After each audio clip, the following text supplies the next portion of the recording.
Buongiorno e bentrovati alla nuova puntata di Sveglia a Trieste. Come sempre la rassegna stampa, gli ospiti, i collegamenti con la sala operativa della Polizia Locale, le vostre chiamate da casa, numero per intervenire in diretta lo 040 977 8910, c'è la mail svegliatrieste@tele4.it. Andiamo a vedere il quotidiano Il Piccolo, la prima pagina, ancora un approfondimento su quello che sta succedendo in Mar Rosso in fiamme, bombe americane e inglesi sullo Yemen, merci in fuga, nuove rotte per il nord-est ma con tempi e costi raddoppiati. Ce ne siamo occupati un paio di giorni fa con il presidente degli spedizionieri Visintin, che ci ha fatto il punto sul costo container in import e in export. Matteo Zoppas, il Made in Italy sarà in grado di rialzarsi. D'Agostino, per il porto il pericolo è l'incertezza. Varsila torna in piazza, la mobilitazione dei 300 dipendenti in bilico dopo l'ultimo schiaffo dell'azienda. Niente occupazioni in fabbrica per ora, decisa invece una grande manifestazione il 27 gennaio. Fino all'ultimo sembra che il malumore fosse sul punto di sfociare in proteste immediate, addirittura in un'occupazione della fabbrica. A riprova di ciò la presenza delle forze dell'ordine fuori dello stabilimento di Bagnoli della Rosandra, mentre all'interno i lavoratori rischio licenziamento discutevano il da farsi. Alla fine, dopo 2 ore di vento gelido, l'annuncio ai cancelli e la lotta sindacale che riparte. Sabato 27 gennaio la rabbia dei dipendenti di Varsila torna in corteo per le strade di Trieste, un modo per reagire all'ultimo schiaffo dell'azienda, al quale il governo ha fermato ieri. La ministra al lavoro Calderone saprà reagire. L'articolo di Codagnone del Piccolo. Poi sulla sinistra, perquisite le case di Sgarbi, sequestrata la tela di Manetti, sequestrato dai carabinieri il quadro attribuito al pittore Manetti, al centro dell'inchiesta che coinvolge il sottosegretario Sgarbi. Poi lo sport, Trieste, come buttare via il derby, troppi errori e Udine ringrazia, derby vinto di ieri dai friulani al Carnera. 101 su come buttare un derby, Trieste può scriverli tutti, il manuale del masochismo, scrive il caporedattore sportivo De Grassi, firmato Jamion Christian, insomma un atto d'accusa abbastanza pesante. Poi di spalla, welfare, carta famiglia, ISEE più alto, cresce la platea dei beneficiari, circa 5.000 famiglie in più rispetto alle attuali 37.000 potranno accedere agli aiuti della carta famiglia. La conseguenza dell'innalzamento della soglia ISEE da 30 a 35 mila euro. E poi la notizia che ha scosso un po' tutti nel pomeriggio sera di ieri, cadavere senza testa nella boscaglia ad Aurisina, un cadavere privo della testa in avanzato stato di decomposizione, è stato individuato ieri nella boscaglia ad Aurisina. Andiamo a vedere all'interno quelle che sono le notizie prese in considerazione dal quotidiano Il Piccolo. Varsila si torna in piazza, riparte la mobilitazione dei sindacati, manifestazione il 27, sarà un sabato, vedremo insomma probabilmente Tele4 seguirà la manifestazione in diretta, vedremo gli orari. La decisione presa nell'assemblea di stabilimento, la città confermi il proprio sostegno a 500 giorni dall'inizio della crisi, FIM, FIOM e WILM pronti a un presidio da tenere all'esterno della sede del Ministero in occasione dei prossimi incontri. In bilico c'è il destino non solo dei 300 lavoratori della produzione e di altrettanti dipendenti dell'indotto, ma anche di chi resta a Trieste negli altri stabilimenti Varsila d'Italia, Napoli, Genova e Taranto. Andiamo a vedere allora il servizio su Varsila, realizzato dal nostro Gianluca Paladin, che ha sentito i rappresentanti sindacali dopo la riunione di stabilimento e prima di quella con i parlamentari. Poi ieri sera c'erano anche gli operai di Varsila nel salotto di Ring, che sentiremo poi in estratto anche nel TG di oggi.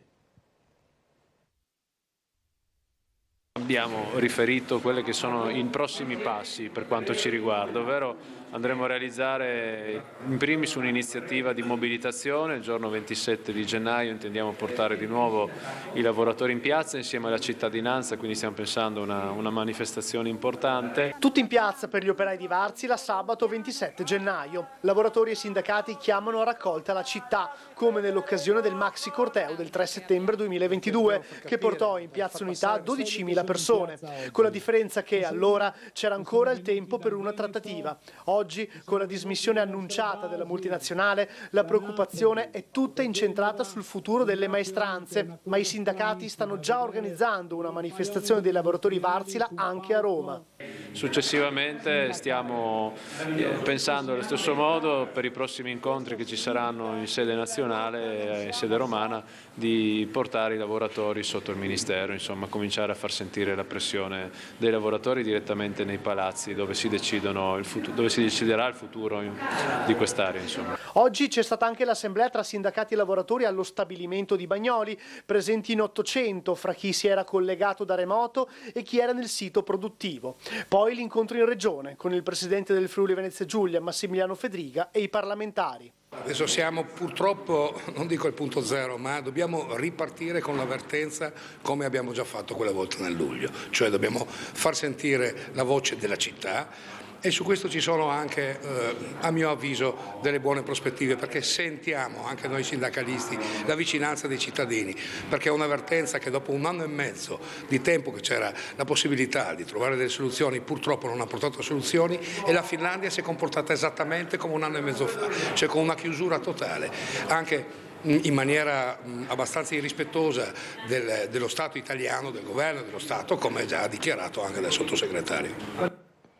Allora andiamo a vedere poi il tavolo con i parlamentari, lo vedete, il presidente Fedriga, l'assessore Rosolén, i parlamentari del Friuli Venezia Giulia, si riconosce la Savino, la Serracchiani, quindi Forza Italia, PD e molti altri al tavolo assieme anche al prefetto. Asse tra Roma e Trieste, Calderone, useremo ogni strumento possibile, incontro fra regione, parlamentari e rappresentanti di lavoratori, tutti dalla stessa parte. Questa è un po' la voce univoca che emerge da questo confronto. Marina Calderone, Ministro del Lavoro e delle Politiche Sociali, dice: tuteleremo l'occupazione e le competenze professionali maturate negli anni da questi 300 addetti.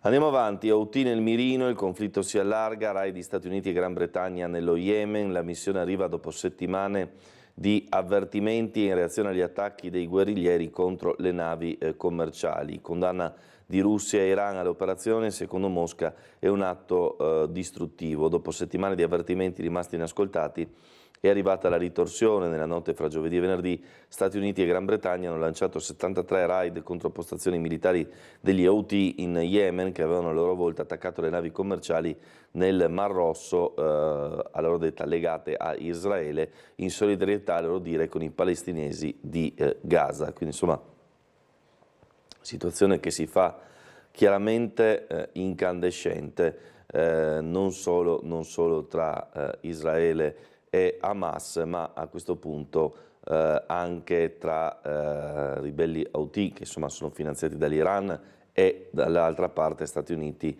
e Regno Unito, quindi insomma una situazione molto complessa. Il governo sapeva bene dell'azione, teniamo bassa la tensione, da Palazzo Chigi precisano di sostenere le operazioni. Il genocidio era contro di noi, la replica di Israele in aula all'Aia, il ministro degli esteri Katz attacca il presidente Erdogan, noi ci difendiamo dai vostri barbari amici. Tra l'altro la questione di Israele e della Palestina, di Gaza, insomma, è stata approfondita anche un incontro delegato al dialogo interreligioso l'altra sera tra il vescovo di Trieste Enrico Trevisi e il rabbino capo di Trieste Alexandre Meloni. Abbiamo un servizio con le loro dichiarazioni di questo confronto legato al dialogo interreligioso, ma in cui i temi di attualità sono chiaramente venuti a galla. Il dolore della comunità di Israele per quello che è successo il 7 di ottobre. Se non sentiamo il brivido di questo dolore, non riusciamo neanche ad avere una parola di vita. È un discutere sano da amici. Sappiamo che ognuno ha la sua posizione, sappiamo che ognuno ha la sua sensibilità. Ho scritto anche un testo nel quale sì, però non impeditemi di ascoltare anche il dolore dell'altro. E dell'altro che è Israele e dell'altro che è Gaza. È chiaro che la visione forse di Don Trevesi è più ampia e cerca di inglobare tutte le vittime. Per cui io mi ritrovo a soffrire ascoltando, a guardare questa pianura piena di ossa, a cogliere che c'è uno spirito di vita che va accolto però, e fatichiamo a trovare il modo. Ma il mondo ebraico fa un'analisi non tanto quantitativa quanto qualitativa delle cose. Non che gli ebrei sono migliori e i palestinesi sono peggiori, uomini sono, ma è la motivazione che ha provocato l'atto di uccidere che a noi interessa e a noi sciocca profondamente nel 7 di ottobre. Non a caso che nel mondo ebraico il 7 ottobre è chiamato pogrom, non è chiamato atto terroristico, è un vero e proprio pogrom, perché per il mondo ebraico sono stati di nuovo uccisi degli ebrei perché ebrei. Certe cose sono sbagliate, non vanno fatte, ma mi viene da pensare, sì, ma io però prima mi sono fermato a soffrire abbastanza e a condividere abbastanza il dolore dell'altro. Dio non vuole né questa né nessuna guerra. Chiediamo di saper trovare le strade perché la vita che vuole Dio, che ci vuole ridare Dio, sia da noi riconosciuta. Allora andiamo a vedere, a sentire poi altre notizie relative alla situazione economica. Come annunciato anche da Tele4, oggi arriva la prima nave che insomma ha circumnavigato l'Africa dopo la crisi, l'inizio della crisi di Suez. D'Agostino finora ha perso solo 5 navi su 52, il pericolo vero sta in un cambio di rotte. Il presidente dell'autorità portuale dell'Adriatico orientale: cresce l'imprevedibilità, sconvolta la pianificazione degli arrivi. Poco prima di Natale Zeno D'Agostino aveva lanciato l'allarme: a Trieste ci saranno 2-3 settimane di stop, non avremo navi transoceaniche perché al momento è costretta a circumnavigare l'Africa. Oggi, come detto, arriva la prima. A fine gennaio ne dovremmo contare 47 dirette al Molo VII contro le 52 dello stesso periodo in un anno. Noli triplicati anche perché la domanda dell'economia si è ridotta e gli armatori puntano a fare cassa. Confindustria e Confapi, costi raddoppiati, la speranza di una soluzione in tempi brevi. Benedetti e Agrusti confidano in una normalizzazione rapida, paniccia su anche le materie prime. Allora, scusate, torno un attimo in studio così riesco a sistemare.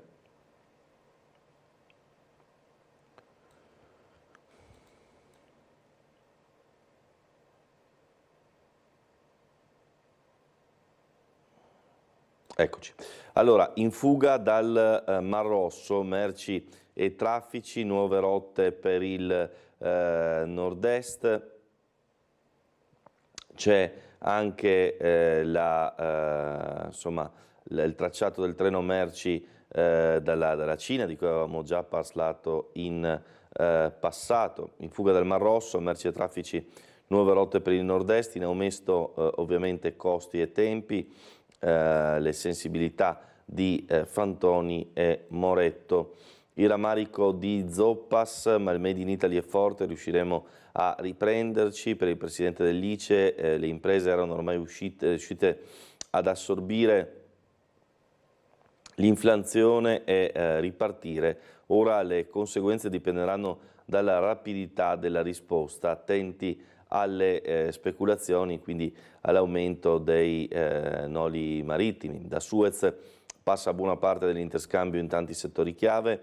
Abbiamo sofferto la frenata tedesca, ma nel complesso l'export ha tenuto. Intanto i primi effetti sui mercati, come detto, subito in impennata i prezzi di petrolio e noli. Il Brent ieri è salito fino a $80 al barile.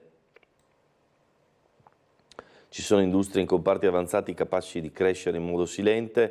Possiamo aiutare le piccole e medie imprese ad andare avanti in nuovi mercati, dall'Asia ai Balcani, spiega ancora Zoppas. Proseguiamo, le case di Sgarbi perquisite dai carabinieri, il dipinto di Manetti finisce sotto sequestro, accelerazione della procura di Macerata, il sottosegretario sono sereno, ho consegnato io spontaneamente l'opera. Sulla tela del 1600 ora saranno svolti i riscontri scientifici e le verifiche del caso. Il governatore Solinas non fa i passi indietro, a destra resta allo stallo per le regionali. Salvini ha difeso la sicurezza, in tribunale la versione di Salvini su Open Arms. Carta famiglia, sale la soglia ISEE, aiuti per altre 5.000 famiglie. La Giunta innalza il limite fissato da 30 a 35.000 euro, cambio di data, domande entro il 1° aprile. Circa 5.000 famiglie in più rispetto alle attuali 37.000 potranno accedere agli aiuti previsti dalla Carta famiglia e la conseguenza dell'innalzamento della soglia ISEE da 30 a 35.000 euro fissata per accedere agli aiuti, modificato anche il termine di presentazione delle domande di dote famiglia dal 1° gennaio passato al 1° aprile di ogni anno. Ai titolari la misura finanziata dalla Regione assicura l'abbattimento delle rette per asili nido, il diritto allo studio, contributi per l'attività educativa extrascolastica, aiuti pensati per sostenere i nuclei familiari con figli a carico residenti da almeno 24 mesi in Friuli, Venezia, Giulia, quindi una modifica molto importante per la popolazione.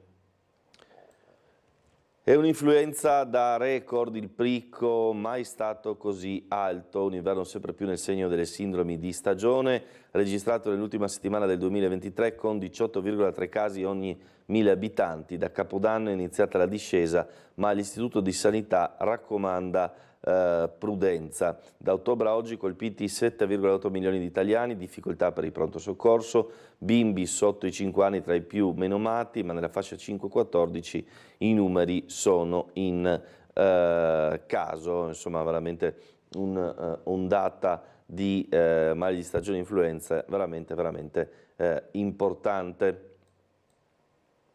Andiamo ancora avanti arrivando al giallo di Duino. Vedete l'ingresso del piccolo cimitero vicino al quale, nascosto dalla boscaglia, è stato rinvenuto ieri pomeriggio il cadavere senza testa, un corpo in avanzato stato di decomposizione vicino appunto al cimitero e alla zona delle cave. Andiamo a sentire il servizio del TG di ieri.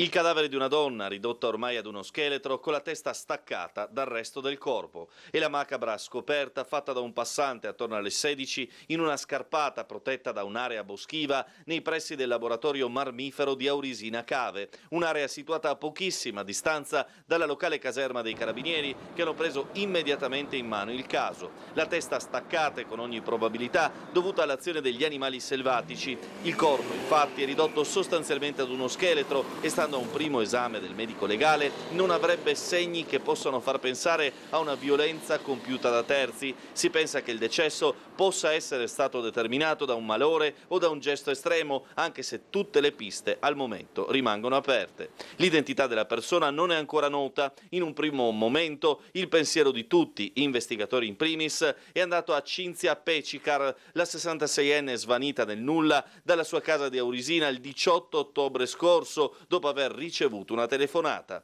Al momento si tratta dell'unica persona che risulta scomparsa nel nostro comune, ci ha spiegato al telefono il sindaco di Duino Aurisina Igor Gabrovec, che peraltro conosceva molto bene Cinzia. Il cadavere però, quantomeno a una prima verifica dell'anatomopatologo, presenta condizioni di decomposizione tali che farebbero pensare a un decesso di parecchio tempo antecedente alla scomparsa della donna. Per chiarire l'identità della deceduta bisognerà quindi attendere l'autopsia e l'esame del DNA, che dovrà essere disposto nelle prossime ore dalla Procura della Repubblica di Trieste.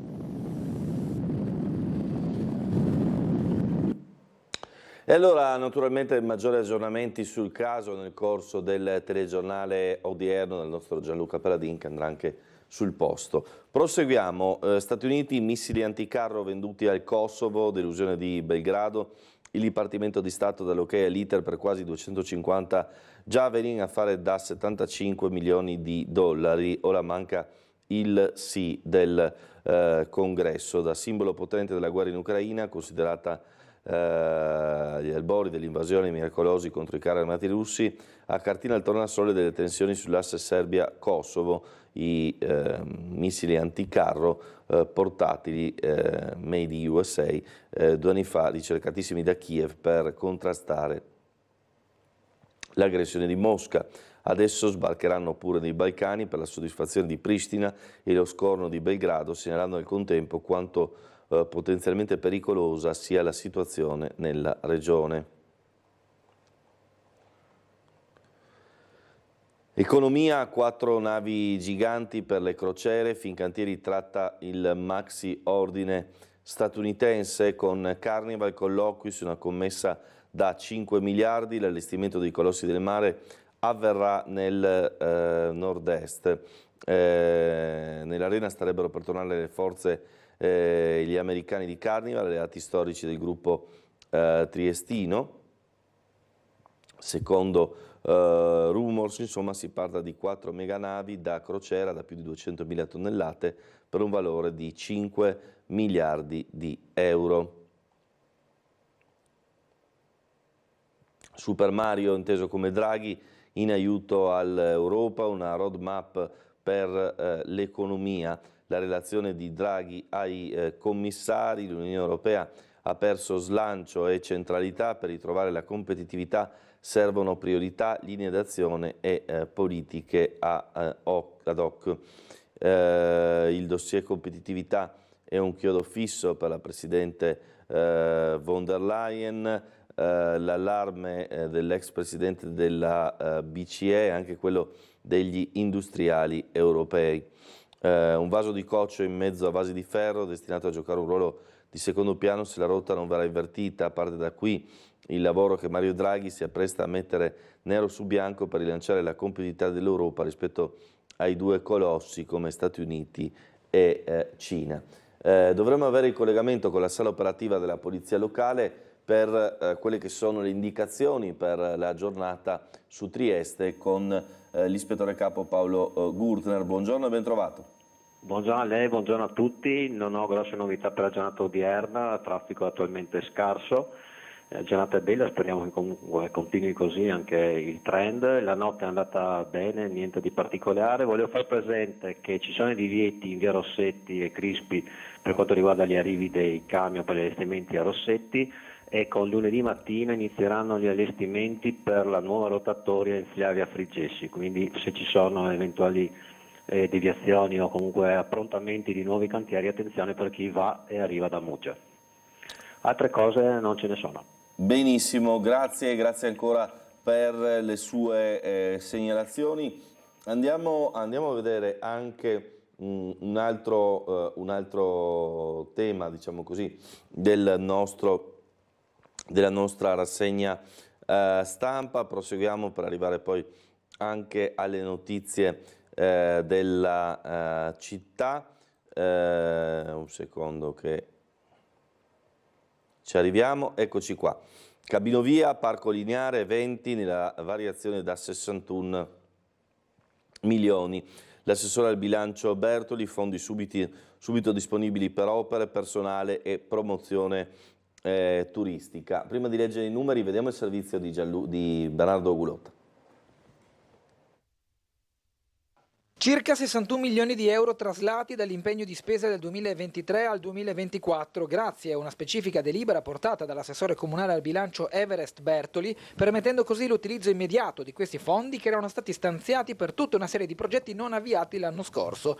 La mossa dell'assessore leghista è di fatto la prima variazione di bilancio del comune nel 2024, che nella corposa somma dei 60 milioni 821 mila euro include stanziamenti importanti sul Porto Vecchio, come i 16 milioni per la cabina cabinovia e 6 milioni per il parco lineare. Poi ulteriori capitoli, come il €1.000.000 per il completamento dell'adeguamento antincendio all'asilo Semi di Mela o i €777.000 per la bonifica del terrapieno di Barcola, che conta una somma complessiva di 5 milioni. Oltre a quello che abbiamo citato, il Portovecchio, dal viale monumentale al parco lineare, per esempio abbiamo degli stanziamenti importanti per il completamento dell'adeguamento antincendio dell'asilo Semi di Mela, ma anche su altre scuole ed asili. Abbiamo un intervento molto importante di quasi €900.000 per quanto riguarda la messa in sicurezza del ponte di via Brigata Casale, €200.000 di intervento sulla manutenzione dei mercati che hanno bisogno immediato nell'attesa poi di trovare una soluzione definitiva, così come anche tanti altri piccoli interventi nella manutenzione delle strade, del manto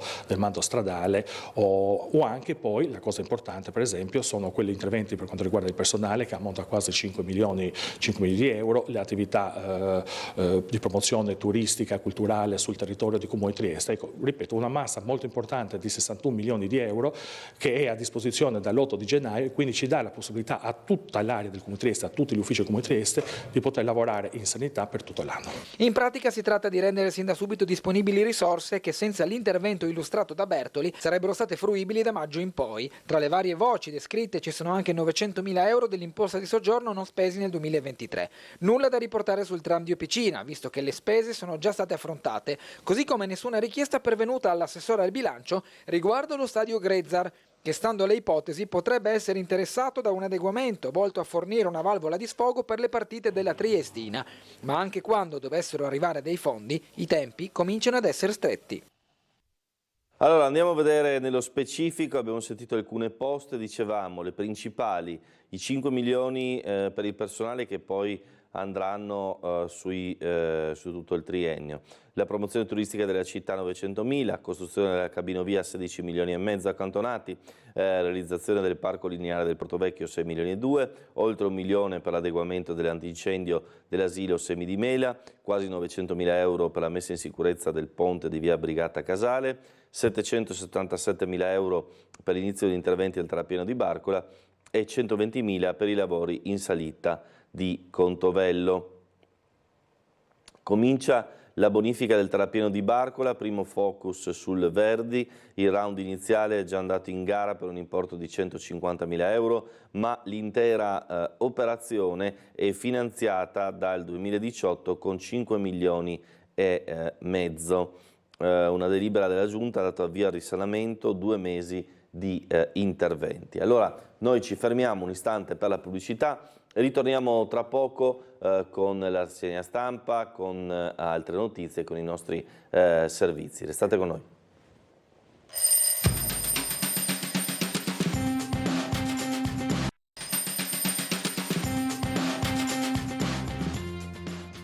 Bentrovati ancora in diretta, Sveglia Trieste, tra poco anche gli ospiti, il primo alle 8 sarà Vincenzo Rescinio di Fratelli d'Italia, proseguiamo con la rassegna stampa. Italia Nostra contro l'idea di Chipar, niente presepi in Portovecchio, una nota della Presidente Caroli sull'occhio di Massimiliano. Antonella Caroli della duplice veste di Presidente Triestina Nazionale dell'Associazione, senza citare il progetto, interviene con una nota sulla questione il giorno dopo la presentazione del progetto Chipar. Non trasformiamo la città di Portovecchio in un presepe. Ora, non appena liberata la facciata monumentale del Silos, oscurata da troppi anni della Sala Tripkovic, andiamo a riprogettare uno spazio vuoto senza conoscere il progetto e senza la partecipazione dei cittadini che deve essere rispettata. Andiamo ancora avanti, più parcheggi e programmazione, crociere, le priorità delle categorie, Paoletti, posteggi necessari subito, da Agrusti a Suban, sviluppo e flusso da gestire al meglio, Eva, serve una regia fra privati e istituzioni, Pitacco, c'è il rischio di crescere ancora, ma di farlo male, insomma sulla questione della crocieristica a Trieste. Non tutti la pensano allo stesso modo, resta il tema poi della nuova stazione marittima, no? Che dovrebbe sorgere in futuro in Portovecchio. Affitti abusivi, scatta lo sgombero del palazzo, liberata dalle forze dell'ordine una serie di alloggi in via dell'Istria. il giro gestito da un boss che viveva a sua volta lì. Restano ancora 3 donne, non sappiamo dove andare, qualcuno ci aiuti, dicono. Ieri insomma c'è stata questa serie di sgomberi. Scusate ancora se rientriamo un attimo perché qualche problema nella gestione del... eccoci qua. CSM, Centro di Salute Mentale di via Gambini, sanitari pronti allo stato di agitazione. I sindacati reclamano un incontro con la SUGI dopo l'assemblea di giovedì, senza riapertura notturna i pazienti costretti a trasferimenti e così il personale viene pure pagato meno che altrove. Contestato il mancato ritorno al servizio 24 ore su 24, doveva riprendere già lo scorso ottobre. Gli accompagnamenti serali e mattutini distolgono ogni volta 2 operatori dalle attività del centro. Team di specialisti salva la gamba di una 28enne, l'intervento multidisciplinare a Cattinara, un delicatissimo intervento chirurgico, ha salvato l'arto inferiore di una 28enne genovese che rischiava l'amputazione della gamba dopo un grave incidente in scooter. Disabile e inclusione, 130.000 euro per le cooperative sociali. Ieri la conferenza dell'assessore Grilli, la sentiamo dal servizio del nostro Umberto Bosazzi che ha seguito la questione per il nostro telegiornale, questo nuovo stanziamento per un settore quanto mai importante. Il Consiglio regionale ha approvato 2 emendamenti, frutto dell'ascolto sul territorio, proposti dal consigliere Carlo Grilli, lista Fedriga, illustrati stamani nel corso di una conferenza stampa. Si parte dalla legge di stabilità per il 2024 che prevede una serie di risorse per le strutture che operano nella formazione delle persone con disabilità e quindi nell'inserimento delle stesse nel mondo del lavoro. È un processo culturale che deve andare avanti e deve proseguire. Il concetto del lavoro per ogni persona è un elemento essenziale della propria vita. Per una persona con disabilità mette in campo ed assume dei ruoli completamente diversi, perché dà il concetto di sé come persona fra persone e persona utile a se stesso, alla realtà imprenditoriale che rappresenta e alla comunità. Sicuramente la mentalità sta cambiando e questo è fondamentale, come è fondamentale appunto continuare a mantenere vivi la possibilità appunto di progettare in modo sempre innovativo e anche assolutamente attinente, poi contingente alla realtà del tempo che stiamo vivendo. Nello specifico il primo emendamento sosterrà i lavori di adeguamento dell'impianto di riscaldamento della cooperativa sociale Trieste Integrazione Anfas. Il secondo prevede un contributo pari a 100.000 euro per l'acquisto di attrezzature, strumenti informatici e mezzi di trasporto per le cooperative sociali dedite all'inserimento nel mondo del lavoro delle persone con disabilità. All'incontro svoltosi nella Sala Azzurra del Consiglio regionale hanno preso parte anche il vicepresidente della Consulta regionale disabili Maurizio Pessato, il presidente provinciale Marco Tortul e i vertici della cooperativa sociale Trieste Integrazione.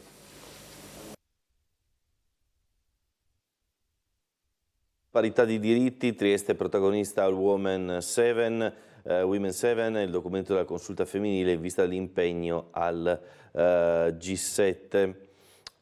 Poi ancora i 100 anni di Arnoldo in Viale Miramare, la gelateria che è stata palestra di famiglia, oggi il titolare Omar, nipote del bisnonno Olivo, che aprì l'esercizio. Il gusto vaniglia, dice, preparato con la ricetta del 1924, insomma, ricordi golosi. Dalle bistecche agli hamburger, ai piatti della cucina coreana, novità in via del teatro, un cartello annuncia l'arrivo del ristorante Somun, riqualificazione in corso all'interno, conclusione entro il 31 marzo. Arriviamo poi anche a Casa Capon, in estate 3 alloggi sociali, negli appartamenti ricavati al primo piano saranno ospitate temporaneamente persone e famiglie in stato di difficoltà. Ecco l'esterno di Casa Capon e 2 interni oggetto dell'attuale intervento di riqualificazione dell'immobile a Officina.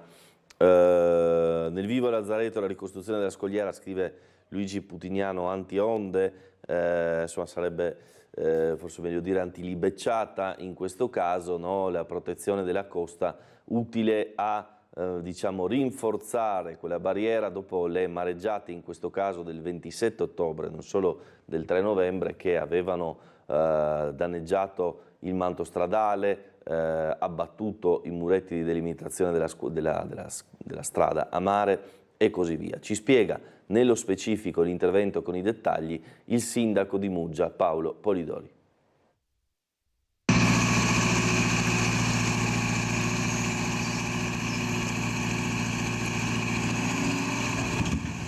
È iniziata la posa delle 6.500 tonnellate di scogli e rocce calcaree provenienti da una cava di Sesana in Slovenia, che serviranno a rinforzare la scogliera di Lazzaretto, gravemente danneggiata dalle mareggiate del 27 ottobre e del 3 novembre scorso, quando la forza delle onde distrusse anche la carreggiata, determinando la chiusura della strada nel tratto immediatamente successivo a Punta Sottile, che dista poco più di 1 chilometro dal confine sloveno. Sono partiti, anzi ringrazio la Protezione Civile per la tempestività, perché in tempi veramente brevi si è cominciato già a mettere in piedi quello che sarà la prossima riapertura della strada per Lazzaretto, che può essere prevista orientativamente verso fine marzo. E in questo caso si è cominciato prima con il rinforzo della carreggiata per fare passare i mezzi pesanti che vedete, e si sta ripristinando tutta la barriera con gli scogli, con la scogliera, laddove c'erano dei tratti mancanti che hanno provocato anche diciamo il danneggiamento dei muri, laddove anche si andrà ad alzare il livello dei massi proprio per dare una protezione ancora maggiore alle libecciate che si sono verificate e che si potranno verificare anche in futuro. Nel tratto di 200 metri la scogliera verrà innalzata mediamente fra i 70 e gli 80 centimetri rispetto alla situazione pre-libecciata. L'intervento, finanziato dalla Regione, prevede una spesa complessiva di 250.000 euro. Terminata questa fase, stando al sindaco Paolo Polidori, bisognerà pensare a un'analoga operazione anche nel tratto successivo sino alla base logistica di Lazzaretto, in modo da mettere in sicurezza l'intera fascia costiera. Per l'occasione il primo cittadino auspica di poter rifornire il cantiere con le rocce provenienti dalla cava muggesana, specializzata in arenaria, valorizzando così un'impresa del territorio. Bene, allora proseguiamo. Sbarca sul Carso la nuova app per la differenziata, il servizio di Isontina Ambiente. Sbarca Duino Orisina, Sgonico e Morupino la nuova app Juncker per la gestione della raccolta differenziata. Ne dà conto la sezione news del sito di Comune Sgonico, dove l'amministrazione ricorda che dal 13 gennaio il centro di raccolta di Sgonico sarà aperto dalle 9 alle 12 e che c'è questa nuova app appunto per i cittadini. Allora, c'è ancora da parlare del Trieste Film Festival, prima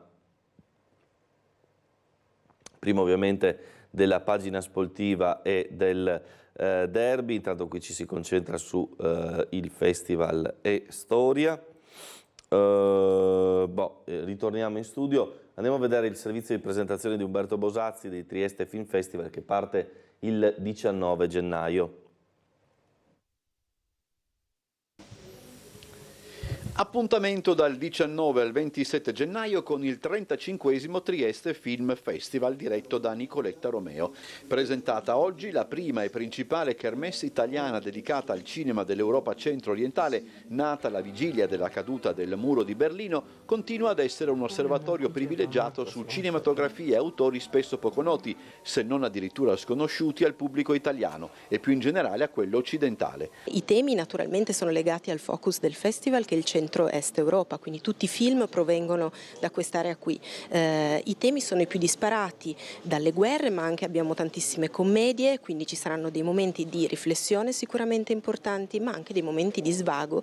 Appunto, vengo al cinema anche per stare bene, per guardare un bel film. 3 le sedi del festival, il Politeama Rossetti, il Teatro Miele e il Cinema Ambasciatori, e 3 le sezioni competitive, che lungi dall'esaurire le linee di programmazione si confermano il nucleo centrale del Festival.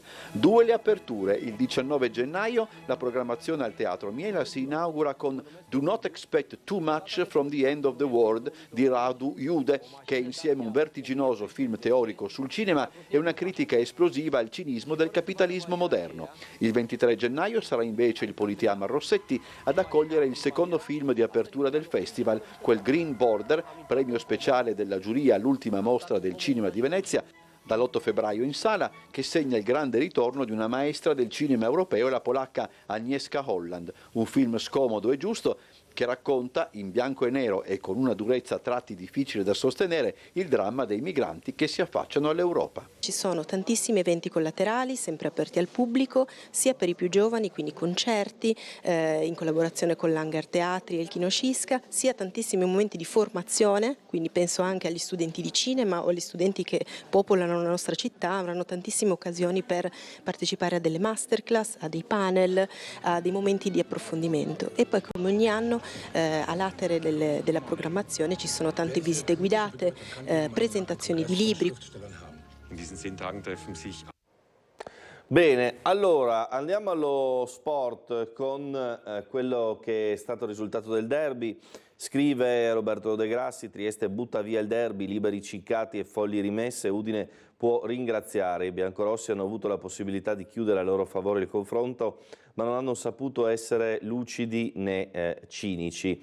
Quindi insomma una critica abbastanza pesante riservata alla formazione di Jamion Christian. 101 su come buttare un derby. Trieste può scrivere di tutti, il manuale del masochismo firmato Jamion Christian. Non fatevi ingannare, il risultato dice che vince Udine, la realtà è che Trieste il derby lo ha strabuttato, ha tirato malissimo i liberi, non ha sfruttato il bonus falli nell'ultimo quarto, si è inventata a 4 secondi alla fine un'assurda rimessa di Filloi nel nulla. Anche stavolta, come contro la Fortitudo, Trieste perde il big match contro un avversario che finisce senza il proprio coach espulso. Visto l'esito, viene da pensare che mancasse anche da questa parte. Insomma, non lascia nulla di, diciamo, da immaginare.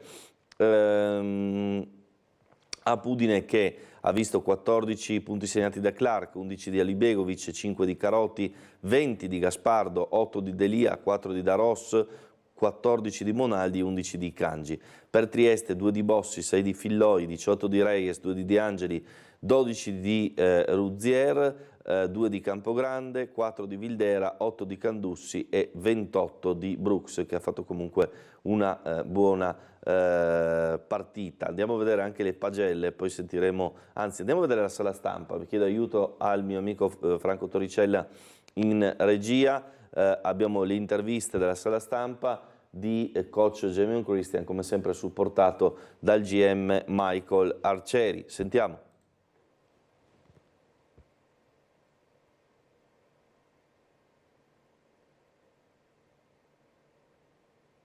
Allora, c'è qualche problema con l'audio, andiamo a sentire un attimo se c'è la possibilità di fare duro, diversamente. Eccolo qua. Vicino, e credito a loro che hanno fatto i tiri liberi, anche i tiri che dovevano fare.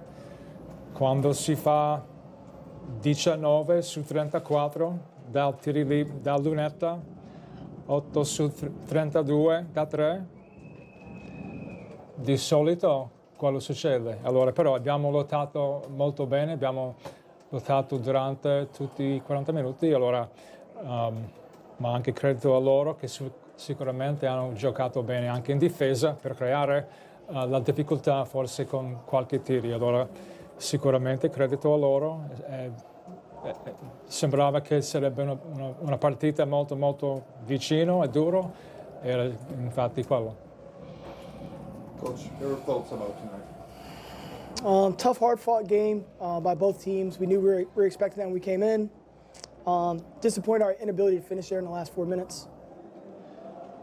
Una partita che abbiamo pensato che sarebbe una partita molto molto duro, close come competizione. Sono un po' deluso che non potevamo fare le cose alla fine per chiudere la partita. You know, we take 32 threes tonight, we shoot 25%. on pretty good looks. I expect us to shoot better from three. Also expect us to make free throws when they matter and to be better at stepping into the moment. I don't think we did that today. Abbiamo tirato 32 tiri e molti buoni aperti, e dobbiamo segnare. E di nuovo 19 su 34 tiri liberi è una cosa che non si può accettare mai. Allora anche mi sembra che non abbiamo preso tutta l'opportunità a entrare con una forza molto forte, e allora sì, è andato così. Qualche domanda dai colleghi? Prego, vai Andrea. What happened on the last inbound? Because even if you scored, they still got 4 seconds to play. Yeah, you know, when you're in that situation, you just need to score. And I felt like our defense is good enough that we can hold them up for 4 seconds. We just try to score. A little confusion in the huddle because Reyes was out, so we were trying to figure out where to put personnel at. That's on me. I didn't do a great job on that last play of getting us in the right spots and getting guys in the right positions. C'era un po' di confusione ovviamente con i ragazzi. Abbiamo pensato che sicuramente dobbiamo segnare e possiamo difendere per 4 secondi, non è che dovevamo fare un tiro con 0 secondi, dobbiamo trovare un tiro in 4 secondi, è abbastanza difficile, però dobbiamo fare meglio con execution, però è andato così. No, io volevo semplicemente dire che, premesso che con 6 palle perse soltanto, mai successo, contro 10 di Udine, con 44 rimbalzi contro 42, le partite si dovrebbero vincere e si poteva vincere. E volevo chiedere se la strategia degli ultimi 90 secondi è stata quella giusta. Usually when you only have 6 turnovers, and 42 rebounds. Yeah. 44 rebounds, that can be an opportunity to win a game. Or usually teams are going to win that game, the last 90 seconds of the game, and the strategy there, is that the reason why we didn't win the game? Well, I think those things gave us the opportunity to win the game at the end there. We didn't make the plays. We got the switches we wanted to at the end on offense and on defense, and we just didn't make the plays that we've made all season long. Per rispondere, no, alla fine dobbiamo execute, fare il gioco, e sicuramente aggiungo io questa cosa che per dire che le ultime 90 secondi è il motivo che abbiamo perso una partita. Quando si tira 19 su 34 è una cifra come 8 su 32, mi sembra è un complimento alla lotta che abbiamo fatto per essere così vicino alla fine. Allora non guardiamo solo 90 secondi, però dobbiamo giocare meglio. Yeah, it's a great observation because we're doing a lot of little things that put us in position to win, but we need to make shots. We need to shoot 35% from 3, not 25% from 3. We need to finish layups in the lane, and we need to make free throws. We can do all those other things at the highest level, and we are. If you don't finish in those areas against good teams, it's really hard to win, especially on the road. Un po'. Vabbè. No, di nuovo, alla fine abbiamo sbagliato layups, tiri liberi, tiri aperti. Allora abbiamo fatto tante cose positive, di nuovo, per essere nella posizione per vincere, però di nuovo, se sbagli layups, tiri liberi, in una competizione, una partita così, è difficile vincere. Allora dobbiamo continuare a trovare un modo per fare tutti i layups 80% dalla netta e non 56. Allora possiamo guardare ogni possesso, ogni minuto, però alla fine questo non è molto difficile capire. Qualche altra domanda? No? Grazie coach. Grazie. Rientriamo con insomma, quello che è stato il commento di coach Jamion Christian. Andiamo a sentire magari anche uno degli avversari, nello specifico Mirza Alibegovic. Può commentare una partita del genere, perché si potrebbe parlare di tante cose, anche di tanti aspetti. Chiaro della partita, quando siamo stati sotto di 6 siamo rimasti veramente uniti, concentrati, e possesso dopo possesso non ci siamo sciolti e piano piano siamo riusciti a rientrare in partita. Poi ovviamente la chiusa Clark alla fine è stato veramente bravissimo, però la nostra difesa negli ultimi possessi è stata veramente, a parte la mia cavolata che avevo preso canestro, però per il resto abbiamo fatto veramente gli ultimi 5 minuti di squadra. Complimenti veramente anche a Jerry e a Lorenzo che ha dovuto sopperire all'espulsione del coach, che pagherà le pizze. E per il resto siamo veramente contentissimi, soprattutto anche per la differenza canestri, però per il nostro pubblico, che comunque sappiamo che è una partita veramente sentita. Anche perché dopo la partita dell'andata un po' sentivate che era stato ingiusto in senso sportivo come risultato. Ma guarda, l'andata purtroppo la partita è stata decisa con la tabellata alla fine. Però possiamo dire che comunque abbiamo compensato un po' noi nel rush finale oggi come loro all'andata, però la cosa più importante è che siamo riusciti anche a ribaltare la differenza canestri, che per il nostro percorso, soprattutto per la Coppa Italia, che è una Coppa che veramente vorremmo partecipare assolutamente. Questo vi dà un senso di maturazione, un punto del percorso, ha cambiato e cambierà qualcosa per voi?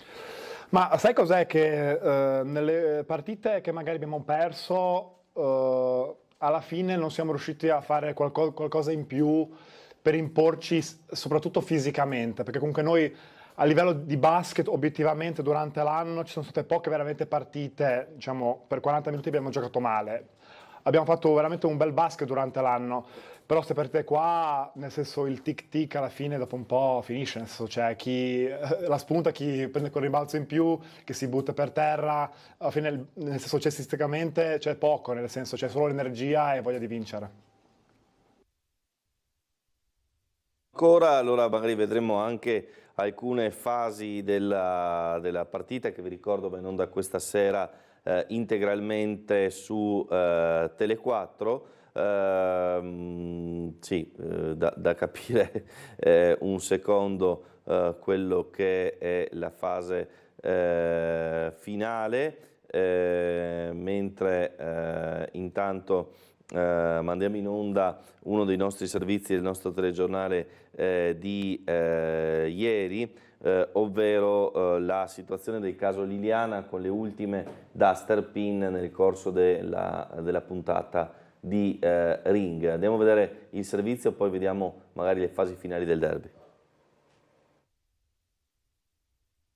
Deve venire fuori la verità, non quella che 2 lei anni fa con voi vicini? qua si è suicidata. Ma quale suicidata? Vabbè, non è che l'abbiamo detto noi, no? No, Però... no, come no? Qua noi tre, voi due dicevate ma c'è un suicidio. E io vi ho detto, ma quale suicidio? Sì, ovvio, ma perché diciamo il risultato dell'indagine allora sì, non era questa, ma nessuno di molto noi... prima. Claudio, molto prima che venisse... onestamente nessuno di noi era così convinto. Voi siete in una posizione che dovete seguire la corrente, questo siamo d'accordo, però io invece posso parlare glielo contestiamo. Siamo detti tutti che non credevamo molto alla cosa del suicidio, possiamo aver riportato... Abbiamo contrastato qua, io contro voi due anni fa, che voi continuavate a dire ma è un suicidio, ma quelle cavolo ti ricordi o meno? No, mi ricordo io. Claudio, secondo me no. Mi ricordo non io. seguiamo la corrente, Claudio, noi portiamo fatti. Ho usato un termine figurativo. Noi abbiamo riportato, abbiamo fatto cronaca riportando il proseguo dell'indagine. Voi molto più di me sapevate già allora che era deciso che si era suicidata, intendevo dire questo. Ah, e sapevamo che,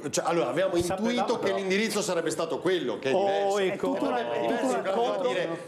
Tornando sul posto ho notato una cosa che mi ha fatto raggelare il sangue. Documenti in mano, passo dopo passo, da rette a destra, sono arrivato nel punto esatto dove era nascosto il corpo. È stata trovata, ripeto, a circa, non so, più o meno 10 metri di distanza verso la scarpata. C'era un fiore, quelle con i gambi, quelli con la plastica, il tubetto d'acqua. Sì, il mio. Ma di dopo? Era già là il fiore così? Attenzione. Chi poteva sapere esattamente il punto preciso? È proprio a un metro. È di Claudio Sterpin quel fiore. È un metro, era era un il fiore, tu vai adesso, Claudio, se c'è ancora, io sono andato, c'è sto fiore, ormai rinsecchito. Ci vado quasi ogni giorno. È legato con un filo di ferro. È legato col filo di ferro. Claudio, chi poteva sapere? Lui è nato il 14 dicembre del 2023. Claudio, quando è andato là a mettere sto fiore?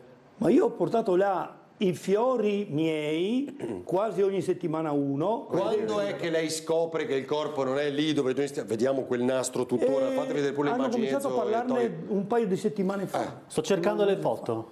Sto cercando le foto. Io ho trovato nessuno poteva sapere. Come no? È venuto fuori che non è stata trovata lama là. Ma in quel modo così preciso. Allora, andiamo a vedere gli ultimi secondi del derby di Udine, alla fine vinto dall'Apu, questa rimessa finale sostanzialmente decisiva, Udine a quota 85, Trieste 83, vediamo quello che succede.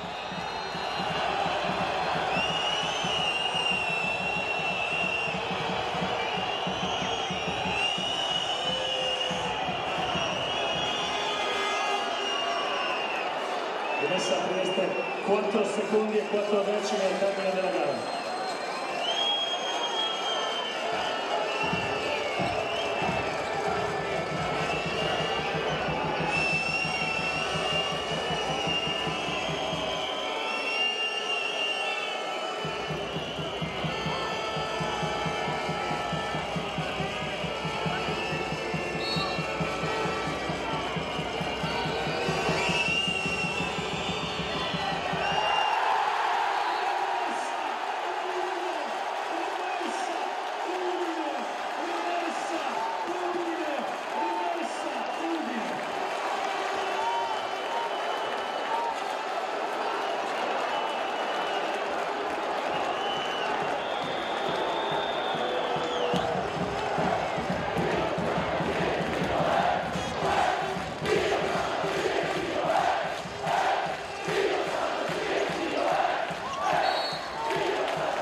Numero 55 dalla Brooks.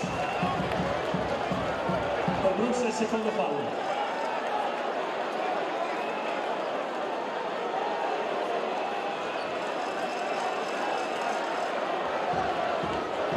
Il momento per due tiri liberi Jason Clark.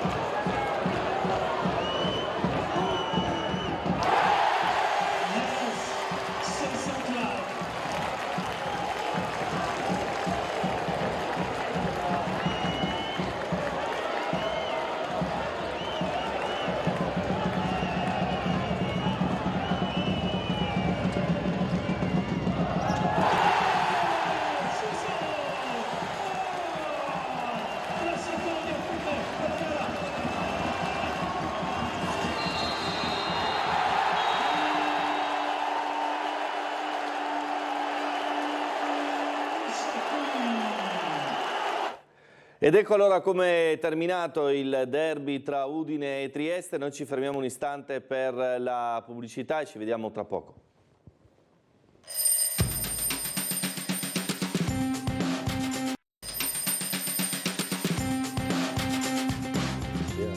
Allora, bentrovati con noi Vincenzo Rescigno, consigliere comunale di Fratelli d'Italia. Buongiorno e bentrovati innanzitutto. Grazie, buongiorno a tutti e grazie per l'invito.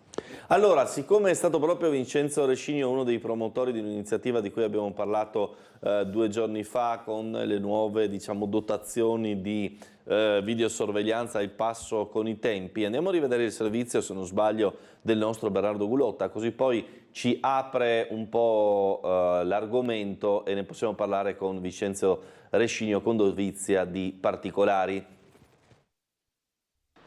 La videosorveglianza è sicuramente uno degli strumenti su cui questa amministrazione sta assolutamente investendo, riteniamo che siano strumenti molto utili, importanti, oserei quasi dire in questo momento necessari. Bodycam, droni, telecamere sulle vetture di servizio e fototrappole. Dopo l'armamento con le pistole Glock, il Comune di Trieste attrezza la polizia locale con nuovi strumenti e aggiorna il regolamento per la disciplina della videosorveglianza. Per le mini telecamere agli agenti si si parte con una sperimentazione dotando circa un'ottantina di agenti con questi dispositivi. Dopo la fase di test, dove verranno valutati diversi modelli, il Comune procederà con una gara per l'acquisto previa approvazione del nuovo regolamento che verrà aggiornato in virtù di nuovi criteri che riguardano principalmente il trattamento dei dati personali. Un nuovo regolamento che recepisce la normativa europea di tutela dei dati personali, ma anche, come faceva cenno lei, introduce eventuali nuovi strumenti di videosorveglianza. Abbiamo parlato di droni, di bodycam, di dashcam, di fototrappole,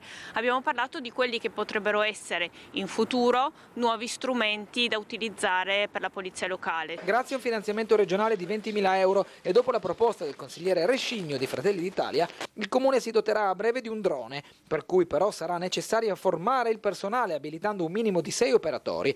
Quindi le fototrappole, 12 oggi in dotazione della locale, oltre a un'attenzione non indifferente alle reti in fibra ottica, indispensabili per far sì che le 140 telecamere cittadine possano fornire immagini fluide in alta definizione. Il comandante Milocchi sottolinea l'apporto della tecnologia a servizio del lavoro della Polizia Municipale. I sistemi di videosorveglianza pubblici ma anche privati obiettivamente sono stati utili sia per la ricostruzione di alcuni incidenti, sia molto spesso per quelli che fuggono da un incidente stradale, sia esso di soli danni ma anche con feriti, quindi di reato di fuga e omissione di soccorso, e sono stati molto utili. In qualche caso anche per le indagini che noi svolgiamo su piccole truffe, sicuramente ci ha dato una grossa mano la videosorveglianza, in quel caso privata, non pubblica. Allora, Rescigno, un'iniziativa sulla quale lei si è speso in modo importante per dotare la polizia locale di strumenti, diciamo, al passo con i tempi. Certo, quindi la sicurezza innanzitutto è necessario dire che è patrimonio di tutti e quindi ogni iniziativa a favore dei cittadini e della nostra tranquillità è d'obbligo. Questa amministrazione crede nella videosorveglianza, in particolare il sottoscritto e ovviamente l'assessore alla sicurezza Caterina De Gavardo, che si sta muovendo inesorabilmente bene, e noi stiamo procedendo insomma su questo tracciato che porterà sicuramente dei benefici per tutti i cittadini. Io mi ricordo che nel 2017 è stato approvato l'ultimo regolamento per quanto riguarda la videosorveglianza e la sicurezza in genere, poi chiaramente con le evoluzioni delle tecnologie oggigiorno è necessario aggiornare, modificare il regolamento vigente e quindi, come si accennava nel servizio, ci sono attività e disponibilità di nuove tecnologie, ad esempio la bodycam, che sarebbe la telecamera degli agenti che poi porteranno al seguito per eventualmente registrare a livello vocale ma anche visivo tutto ciò che accade quando vi è la necessità. Poi le dashcam, ovvero le telecamere da utilizzare sulle auto degli agenti della polizia locale, quindi anche questa è una testimonianza importante per un futuro che può essere magari ci può essere un contenzioso con la telecamera, con le 2 telecamere tascabili per gli agenti ma anche sulle auto, si ha il riscontro obiettivo reale di quello che è accaduto. Poi ovviamente vi sono le fototrappole. Attualmente ve ne sono 12, fototrappole significa che agiscono attraverso i movimenti e le temperature, quindi appena c'è un movimento queste telecamere si azionano, le fototrappole, volgarmente detto, si azionano e fotografano e registrano quello che è accaduto. Dopodiché, per ultimo ma non ultimo, i droni, di cui io sono stato promotore e lo sono ancora. Il drone è uno strumento innovativo dove si riesce ad intervenire in molteplici settori, tra cui ovviamente il monitoraggio intero del territorio, quindi si va dall'edilizia privata, immobiliare, soccorsi, trasporto medicinali in zone impervie in caso di pericolo e tanto altro ancora. Quindi è uno strumento che è usato attualmente da tantissime amministrazioni dello Stato, dai privati e soprattutto dalle forze dell'ordine. Adesso c'è stato un primo passaggio per questo nuovo regolamento, primo passaggio in giunta, dopodiché adesso partirà per le circoscrizioni, tornerà poi in comune, sotto l'esame ovviamente sarà esaminato e approvato dal Consiglio Comunale, e prima ancora c'è il passaggio ancora nella 6ª commissione dove è presieduto da Salvatore Porro. Ecco, questo in sintesi per quanto riguarda la tutela della sicurezza, che ripeto è patrimonio di tutti, nonostante le 140 telecamere che abbiamo sul territorio, credo che siano ancora poche. Allora, sentiamo una telefonata. Pronto, buongiorno. Pronto, buongiorno. Prego. Buongiorno caro dottor Marco e gradito ospite e consigliere Vincenzo Lessino. Complimenti per i droni ottenuti per la sicurezza stradale e altri strumenti. Lei sa quanto sono interessato. Sono Claudio Visentini. Buongiorno signor Claudio. Buongiorno a lei, a tutti e due. Le chiedo per il 2024, a proposito del punto franco internazionale, come ha auspicato bene il Presidente Zeno D'Agostino, se ci potranno essere novità per l'extradoganalità dei punti franchi, che sarebbero uno strumento importante sulla specificità di Trieste. Poi non comprendo perché il Parlamento ha votato no alla ratifica del MES e mi riferisco nello specifico prendendo il denaro per la sanità che è in affanno e dico anche per ridurre le liste di attesa, pagare meglio medici e infermieri, personale sanitario. Visto che si trattava di ulteriori fondi per l'Italia, ne potremo avere bisogno. Grazie e buon lavoro.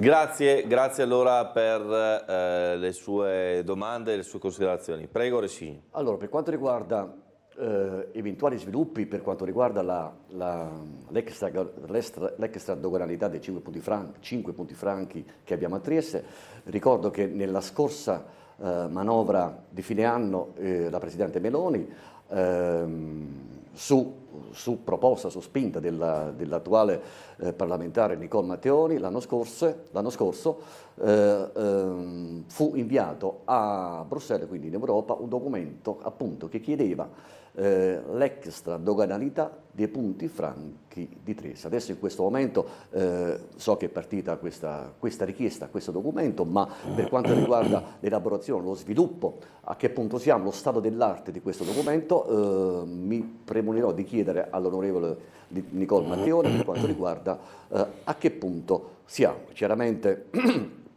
prima questi 5 punti franchi si rifanno al Trattato di Parigi del 1947 e naturalmente vi fu un anno prima ancora, nel 2021, già un tentativo da parte della Commissione competente del Senato e inviò un documento a Bruxelles, quindi all'Europa ugualmente, per quanto riguarda una richiesta che aveva lo stesso oggetto, quindi l'extradoganalità di Trieste, ma inviato questo documento in Europa, il commissario Gentiloni, il nostro rappresentante a Bruxelles, rinviò di nuovo al mittente perché non era competenza della Commissione del Senato, ma del Governo. Quindi, recepito questo, il Governo Meloni per la prima volta che un governo prende questa iniziativa e inviò appunto, come ho detto prima, un altro documento nel 2022 durante la manovra di fine anno. Proprio per quanto riguarda il MES, sì, per quanto riguarda il MES, diciamo subito che il MES è un meccanismo economico a sostegno degli stati in difficoltà, concepito nel 2011 e reso operativo nel 2012. Quindi quando gli stati della Comunità Europea sono in difficoltà si interviene su questo meccanismo che però l'Italia, diciamo, questo governo in particolare non è convinta, neanche io ne sono convinto, perché il MES, questo meccanismo, impone delle condizioni di politica economica, nel senso che ti diamo i soldi di questo meccanismo a noi, al governo italiano, comunque poi alla fine resti legato a questo meccanismo e non puoi avere la libertà di prendere certe iniziative. Per esempio, vogliamo aumentare le pensioni, prima bisogna chiedere all'Europa perché c'è il vincolo di questo meccanismo del MES. A differenza meno vincolante il PNRR che noi adesso stiamo esportando, stiamo utilizzando in Italia. per l'Italia sono stati destinati 209 miliardi su 750 per tutta la comunità europea, quindi un meccanismo, quello di PNR, adottato ad hoc per affrontare la pandemia. Quindi su 750 miliardi per l'Italia sono stati destinati 209, di cui 81 a fondo perduto perché l'Italia in 20 anni ha versato all'Europa non meno di 200 miliardi. Dopodiché, ecco, poi un altro motivo che non convince questo governo per quanto riguarda il MES, che negli anni dal suo concepimento, ovvero dal 2011 ad oggi, vi sono state delle modifiche, degli aggiornamenti, che adesso queste modifiche e questi aggiornamenti vanno ratificate e l'Italia resiste per la ratificazione di questi aggiornamenti, di questo documento, tra cui mi pare che non convince molto all'interno di queste nuove modifiche vi è il sistema per salvare le banche. Ecco, quindi noi sappiamo che le banche molto spesso sono state salvate da ogni Stato, però adesso si vuole attingere dal MES. Le banche ovviamente da salvare ci sono sempre state, poi per capire i motivi perché una banca fallisce è necessaria una trasmissione a parte. Comunque vi sono vari strumenti. In Italia, ad esempio, abbiamo in Europa i bail-in, dove una banca per non fallire si rifà sui correntisti e sugli obbligazionisti, e bail-out quando una banca per non fallire si rivolge ai terzi o allo Stato. Il bail-out, ovvero il bail-out si usa appunto quando si fa ricorso per la richiesta allo Stato, e molto spesso lo Stato è intervenuto per salvare le banche. Ecco, spero che sia stato abbastanza chiaro, però le banche attualmente, mi pare che qualcuno diceva, questo meccanismo per salvare le banche serve soprattutto alla Germania. Al momento io personalmente non lo ritengo un meccanismo utile, urgente, necessario. Abbiamo i fondi del PNRR che stiamo utilizzando nel migliore dei modi, tra l'altro vi è qua la documentazione, che vi è uno studio per quanto riguarda Trieste in particolare e prima città in Italia sull'uso dei fondi destinati dal PNRR. Bene, allora abbiamo ancora una telefonata. Pronto? Buongiorno. Pronto, dottor Stabile, a lei Prego. E al suo ospite. Sono Fulvio. Allora, guardi, giustamente ha detto il commissario Gentiloni che la questione dell'allegato ottavo è una questione del governo, perché con il 1954 è stato il governo a prendere l'amministrazione civile provvisoria del territorio libero di Trieste, e tutti gli allegati che sono nel trattato di pace che non vengono eseguiti qua a Trieste è colpa del governo, ed è colpa del rappresentante del governo, il commissario di governo a Trieste, che dorme. Non c'è da chiedere niente a nessuno, è da applicare, è già in essere. È colpa del governo se Trieste è messa è ridotta in questi stati. Non solamente del governo attuale, ma tutti quelli che vi sono succeduti dal 1954 in poi. L'allegato ottavo, come gli altri allegati, sono legge della Repubblica Italiana. E il primo comma dell'articolo 10 dice che i trattati internazionali vanno eseguiti e vanno rispettati. Basta leggerlo. Oppure la legge 3054 del 52 che recepisce il trattato di pace è legge della Repubblica Italiana. Quindi l'allegato ottavo e tutto il resto è colpa del commissario di governo, che è rappresentante del governo, che non applica il trattato di pace. Semplice, e bisogna finirla di raccontare menzogne su tutto questo, perché tutti sanno tutto meno le cose essenziali. La miseria di Trieste è colpa dell'amministratore civile provvisorio e del commissario di governo che non fa niente. Va bene. Questa è la verità. Va bene, grazie. La ringrazio e una buona giornata a voi. Grazie, prego Recinio. Grazie. Allora, per quanto riguarda, ovviamente il signore si riferisce al territorio libero di Trieste, se ho capito bene. Sì. Nella primavera del 2022 vi è stata una sentenza della Cassazione che dichiarava l'insussistenza di uno Stato chiamato TLT, Territorio Libero di Trieste. Ma la stessa sentenza fu approvata nel 1964 dalla Corte Costituzionale, dopodiché il Tribunale di Trieste e la Corte d'Appello di Trieste. Quindi per quanto riguarda il Territorio Libero di Trieste c'è stata messa una pietra sopra appunto nella primavera del 2022, dove si è espressa la Cassazione.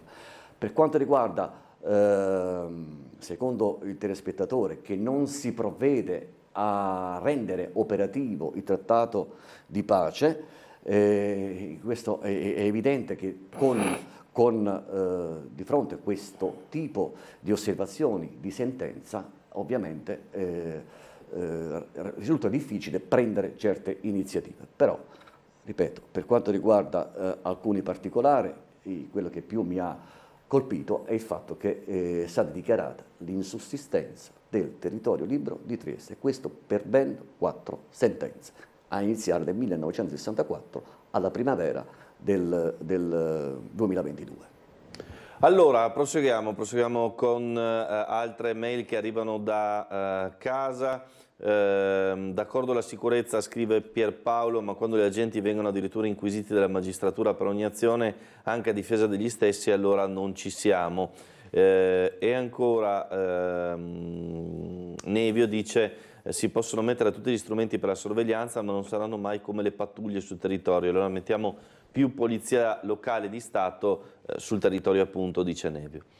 No, per quanto riguarda, sì, è giusto sul territorio il personale della polizia, a prescindere dal corpo a cui appartengono, però è necessario anche la videosorveglianza, le telecamere.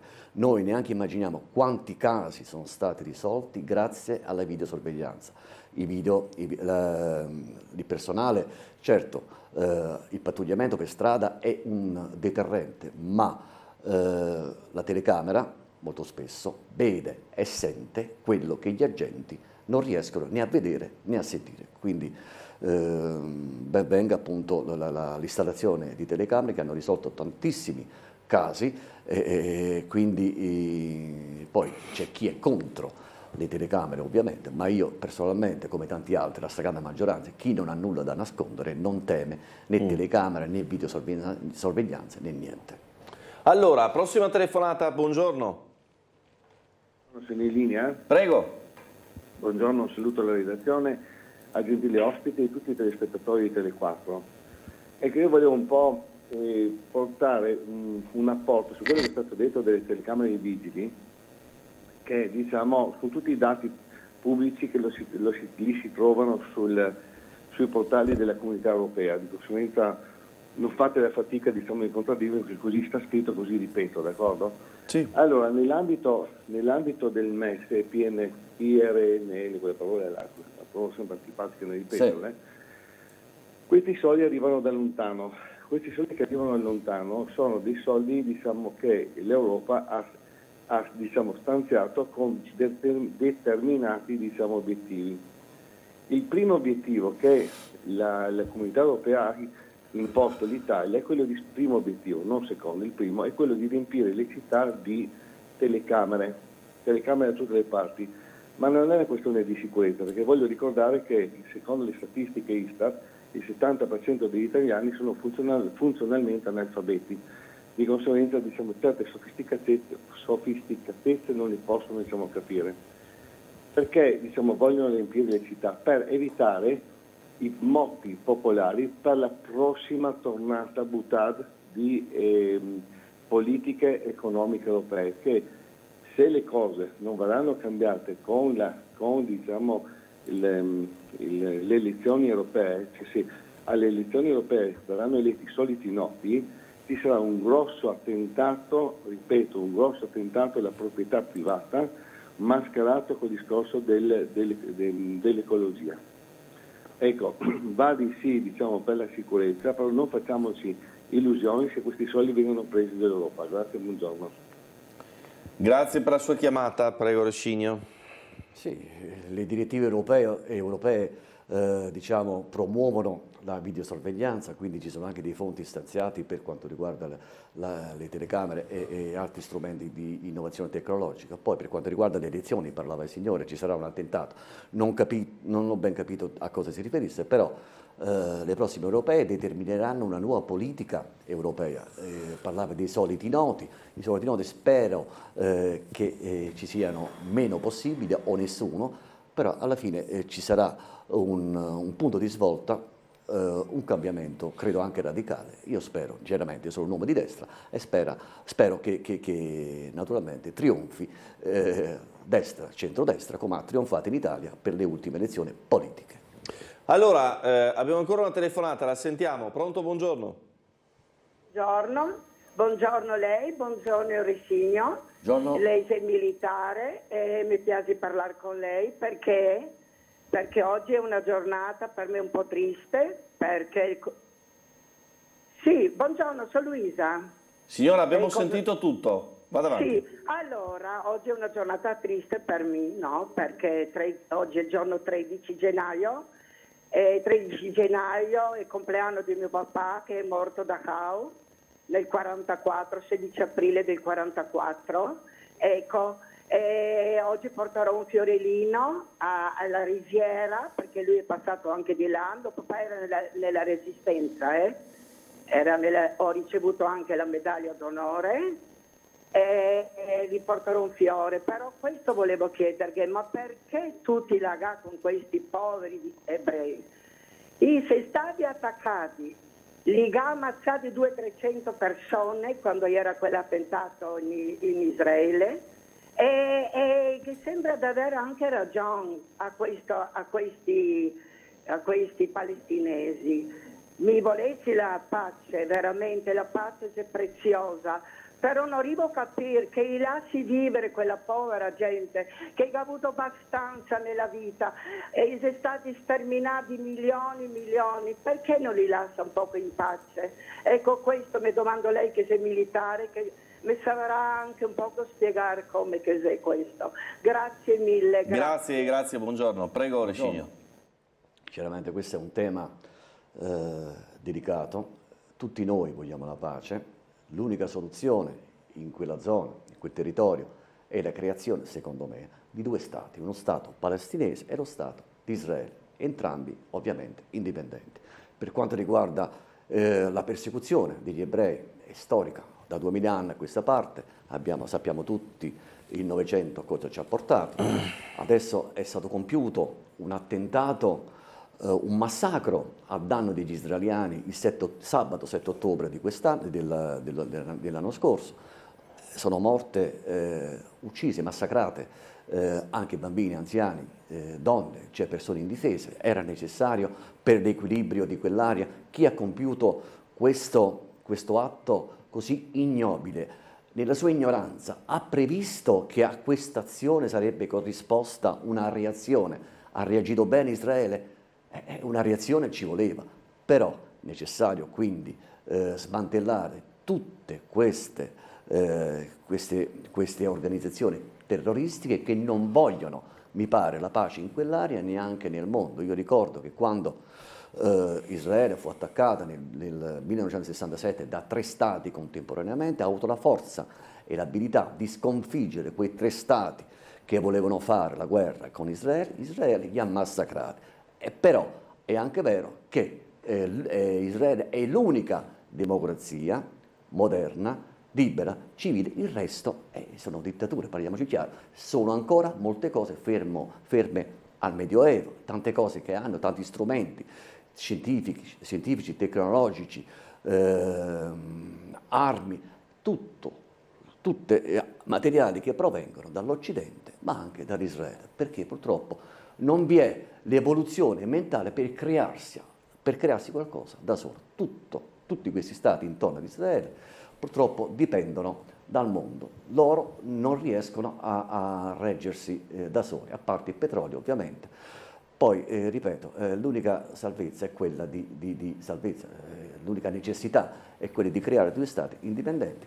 La striscia di Gaza chiaramente risulta essere un territorio come Trieste e Gorizia messi insieme, però all'interno, fra Trieste e Gorizia abbiamo 300.000 abitanti, all'interno della striscia di Gaza ci sono 2,5 milioni di abitanti, quindi adesso chiaramente sono preoccupato per quanto riguarda altri atti terroristici all'interno di nel Mar Rosso, quindi tutte le navi commerciali in questo momento stanno facendo il giro, la circumnavigazione dell'Africa, quindi un mese di ritardo per rientrare poi nel Mediterraneo. Quindi anche questo è un problema anche di tipo economico, sviluppo economico, perdita di capitali, perché un mese in più in mare costa per la compagnia che detiene le navi e tanto altro. Quindi anche là il conflitto si sta, diciamo, allargando. Io mi ricordo che ai miei tempi, i primi tempi che studiavo per diventare un militare di carriera, loro ci dicevano, i miei istruttori, per fortuna le guerre sono finite, voi avrete un'epoca di pace, perché eravamo tutti convinti che le guerre erano finite. Ma in realtà la storia, i cicli storici si ripetono, le guerre non sono finite, abbiamo avuto un ventennio, almeno 30 anni di pace, io mi ricordo negli anni 70, quando io ero adolescente, in effetti tutto si pensava tranne che pensare alle guerre. Adesso ogni giorno c'è qualcosa in più che mi preoccupa. Abbiamo iniziato con le guerre, a parte Israele che ha sempre avuto, però sa bene difendersi. La Russia, era necessario invadere l'Ucraina? Mi pongo queste domande. Per quanto riguarda ancora l'altra guerra in atto in Israele, cioè tutto sta prendendo una piega che non mi piace, nel senso che è vero, fra 10 anni non so cosa avremo, non so se la nostra realtà sarà quella di adesso, però ognuno mi pare che voglia regolarizzare i conti con 40 anni, 50 anni di ritardi. La seconda guerra mondiale è scoppiata perché durante la prima guerra mondiale vi fu la pace, poi c'erano dei conti in sospeso che ha portato alla seconda guerra mondiale. Quindi quel periodo ormai sembrava sancito, chiuso, però mi pare che qualche preoccupazione io personalmente ce l'ho e mi pongo alcune domande sul prossimo futuro. Ad esempio l'ultimo che ho preso ieri, c'è questo allargamento del conflitto, sequestro delle navi, il Mar Rosso è diventato pericoloso e quindi quando si dice poi che l'America e l'Inghilterra hanno attaccato, hanno distrutto alcune imbarcazioni dei terroristi e la risposta dei terroristi è stata ce la pagherete cara. Cosa vuol dire? Che faranno degli attentati in America, in Europa? Quindi appunto adesso torniamo alla videosorveglianza, più occhi ci sono elettronici o delle persone fisiche, meglio è. Allora, ci fermiamo un istante per la pubblicità, torniamo tra poco con il consigliere Rescigno qui a Sveglia Trieste.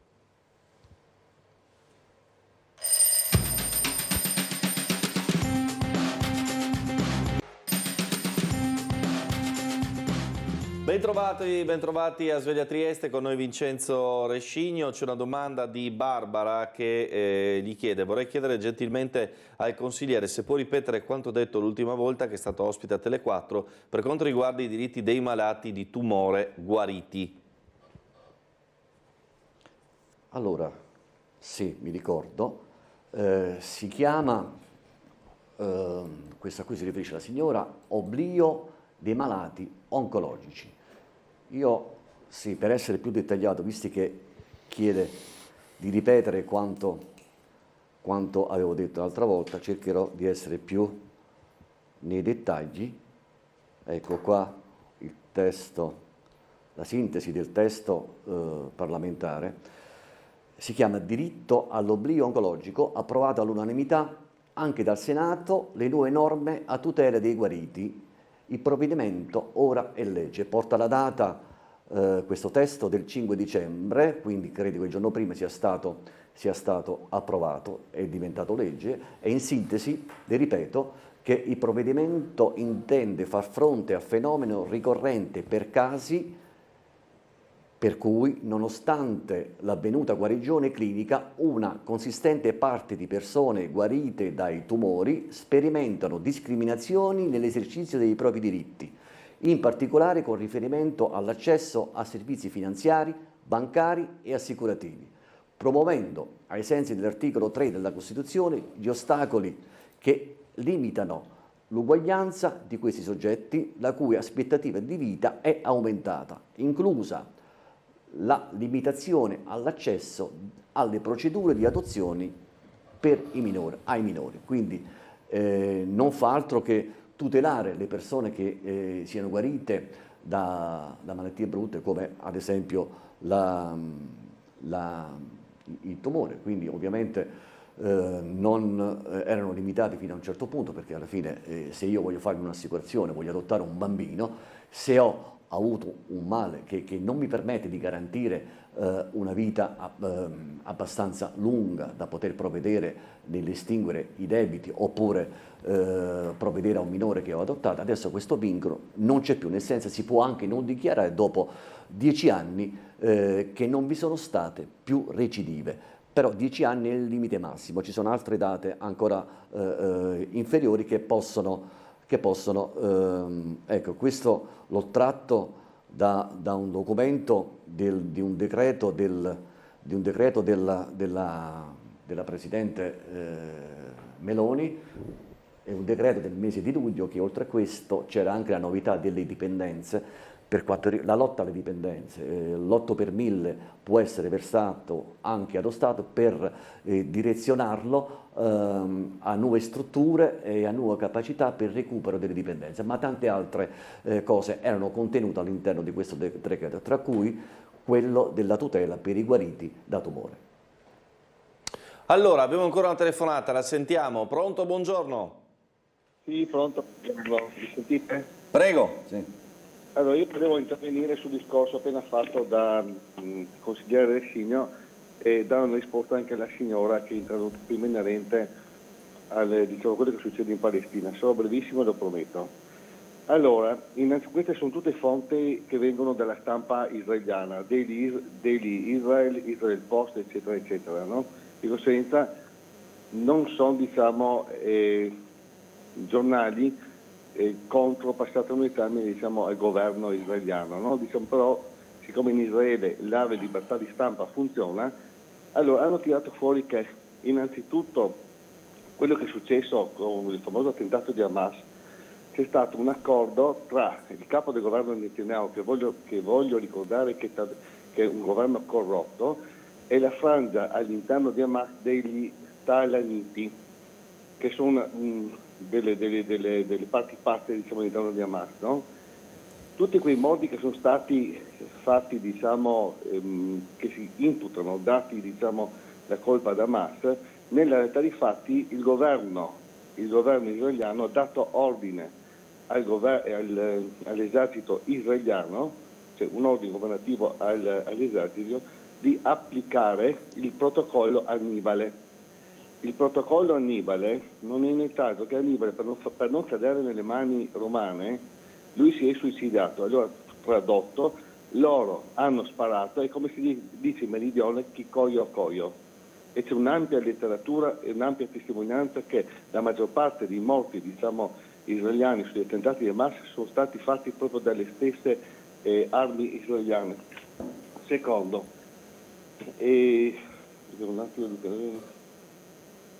un'altra cosa che il governo di Netanyahu, che lo si vuole, diciamo, dipingere come una verginella, nella realtà dei fatti ha all'interno del suo governo dei terroristi sionisti israeliani condannati per terrorismo nei confronti dei palestinesi.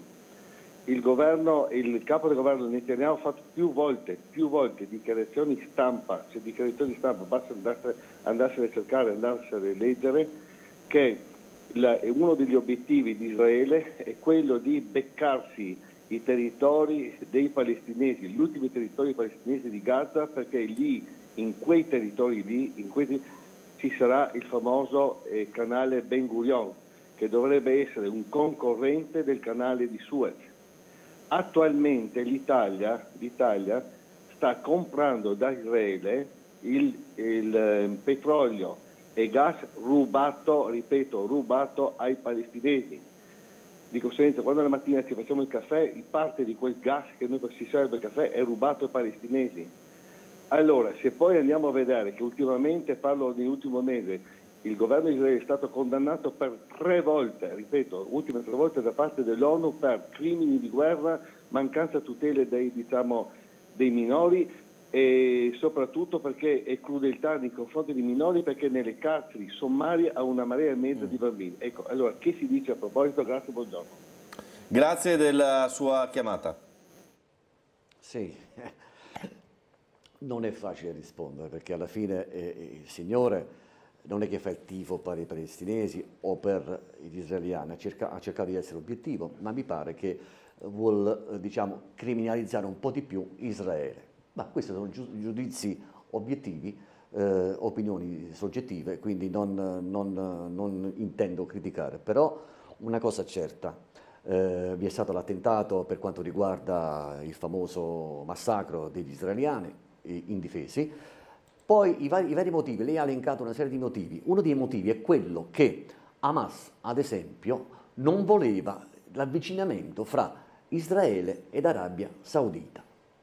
Che significava? Che nei prossimi mesi vi sarebbe stato un incontro, un riconoscimento dei 2 stati, Israele e Arabia Saudita. Ricordiamo che in Arabia Saudita è la culla dell'islamismo, vi è la Mecca. Israele è riconosciuta anche da altri stati di quell'area, però per organizzazioni terroristiche, organizzazioni ribelli, in questo caso, non volevano che Israele e l'Arabia Saudita si riconoscessero a vicenda, anche dal punto di vista commerciale. Questo è uno dei motivi, potrebbe essere uno dei motivi per cui vi è stato il massacro per le vittime innocenti israeliane. Chiaramente lei ha annoverato che anche Israele ha dei terroristi. Poi, chiaramente, quando vi è una reazione e si reagisce in un certo modo, si classifica chi ha reagito magari a difesa della propria vita, del proprio territorio, lo si classifica terrorista. Poi la verità è purtroppo su certe cose non la sapremo mai. Quindi noi ci facciamo delle idee, delle ipotesi, ma molto spesso i fatti dimostrano che questo Israele è un povero Stato, tra virgolette, martoriato ormai da millenni. Israele non trova pace. Poi l'ultima cosa che ha detto, per quanto riguarda i territori che Israele ha rubato alcuni territori dell'area, è chiaro che su ogni guerra che vi è stata nel 67 e poi anche dopo, ogni reazione di Israele chiaramente conquista una parte dei territori. Se Israele aveva un perimetro di X chilometri, dopo ogni guerra quel chilometraggio aumentava ampiamente. Si è impadronita della penisola del Sinai e di altri territori per reazione, dopo che era stata aggredita, ad esempio nel 1967 dai 3 stati, ma anche successivamente. A ogni reazione vi è stata la conquista di territori. Ecco, anche per questo Israele si è ingrandita, ma se ci fosse la pace in quell'area, chiaramente Israele avrebbe i suoi spazi, la Palestina e gli altri stati, ognuno avrebbe i loro spazi, ma comunque c'è un continuo scombussolamento. Adesso sperando nelle trattative di pace che riportino l'ordine in quell'area, soprattutto la pace. Io la guerra, sinceramente, se non è per la difesa, io sono un soldato, io sono motivato per difendere il mio paese, mi faccio anche uccidere, ma per difendermi dalle aggressioni. I militari, adesso passando un altro, che sono andati in Russia durante la seconda guerra mondiale, non li vedevo, poi ho conosciuto dei veterani, non erano motivati perché non difendevano la loro patria, andavano in Russia per far contento qualcuno, magari Hitler o altri. Però alla fine, quando tu parti avendo un esercito non motivato in quelle zone, è chiaro che la sconfitta c'è. Un'altra cosa è quando io difendo l'Italia e mi faccio anche ammazzare. Ecco, quello è un altro tipo di guerra. Allora, telefonata da casa, pronto? Prego. Buongiorno a tutta la redazione e al consigliere De Scigno. Prego. Chiamo per un'informazione. Se c'erano delle notizie o aggiornamenti in merito al progetto del terrapieno di Barcola, che appunto dovrebbe essere trasformato anche in un sito sportivo, e quindi volevo sapere se c'era qualche aggiornamento in merito. E ringrazio molto. Sì, tra l'altro notizia di ieri, riportata anche dal quotidiano Il Piccolo, relativamente al fatto che sono iniziate le bonifiche. Round iniziale è già andato in gara per un importo di 150.000 euro, l'intera operazione è finanziata dal 2018 con 5,5 milioni. Noi in estate avevamo parlato proprio dell'avvio dei lavori preliminari per il primo lotto. Sì, allora per quanto riguarda la linea di costa che riguarda il terrapieno di Barcola, appunto, parliamo di una costa inquinata che misura circa 90.000 metri quadrati e dovrebbe essere creata un'area sportiva, una cittadella dello sport, di sport all'aperto, quindi questo significa ancora di più inclusione sociale. Dopodiché abbiamo dei fondi per quanto riguarda 5 milioni dell'IDR, ex UTI, ex provincia, 5 milioni a disposizione per quanto riguarda la bonifica di quella striscia di territori di costa. Dopodiché è risultato, a quanto diceva il sindaco anche, che non è così inquinato come si pensava, quindi avrebbe anche un costo minore, necessario soprattutto tombare. Quindi l'iter è iniziato quest'estate per quanto riguarda il primo tratto, per quanto riguarda la bonifica, però quante volte ci siamo chiesti e mi hanno chiesto come mai tanto tempo per questi passaggi, per iniziare. Poi sono andato a controllare e in effetti vi erano dei passaggi che sono rimasto allibito perché vi sono più entità, più enti che devono dare il loro parere. Adesso mentre si parlava mi sono scritto, ad esempio, per iniziare i lavori sul terrapieno di Barcola bisogna parlare con la direzione regionale, la soprintendenza, il CONI, i vigili del fuoco, l'azienda sanitaria, l'ARPA, l'autorità portuale, la capitaneria di porto. Queste è quelle che mi sono ricordate in questo momento, quindi ogni passaggio richiede dei tempi. Si parla del terrapieno di Barcola, lanciarlo ad uso dei cittadini già da qualche anno, però vari passaggi, adesso io ne ho 8-9 entità elencate per quanto riguarda l'avvio dei lavori, e questa è la burocrazia italiana.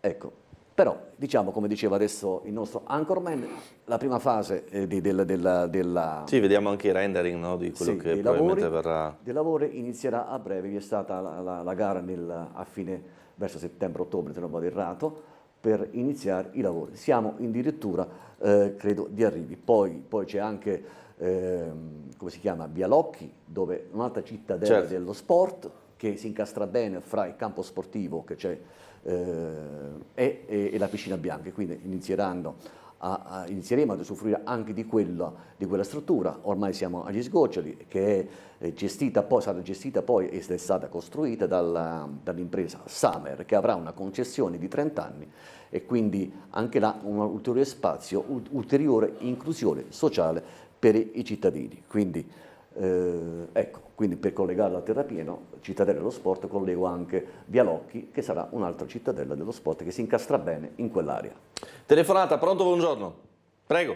Stabile, buongiorno, lei a Rescigno. Prego. Vive al telefono. Allora, volevo fare presente a Rescigno una cosa, forse lui può fare qualcosa.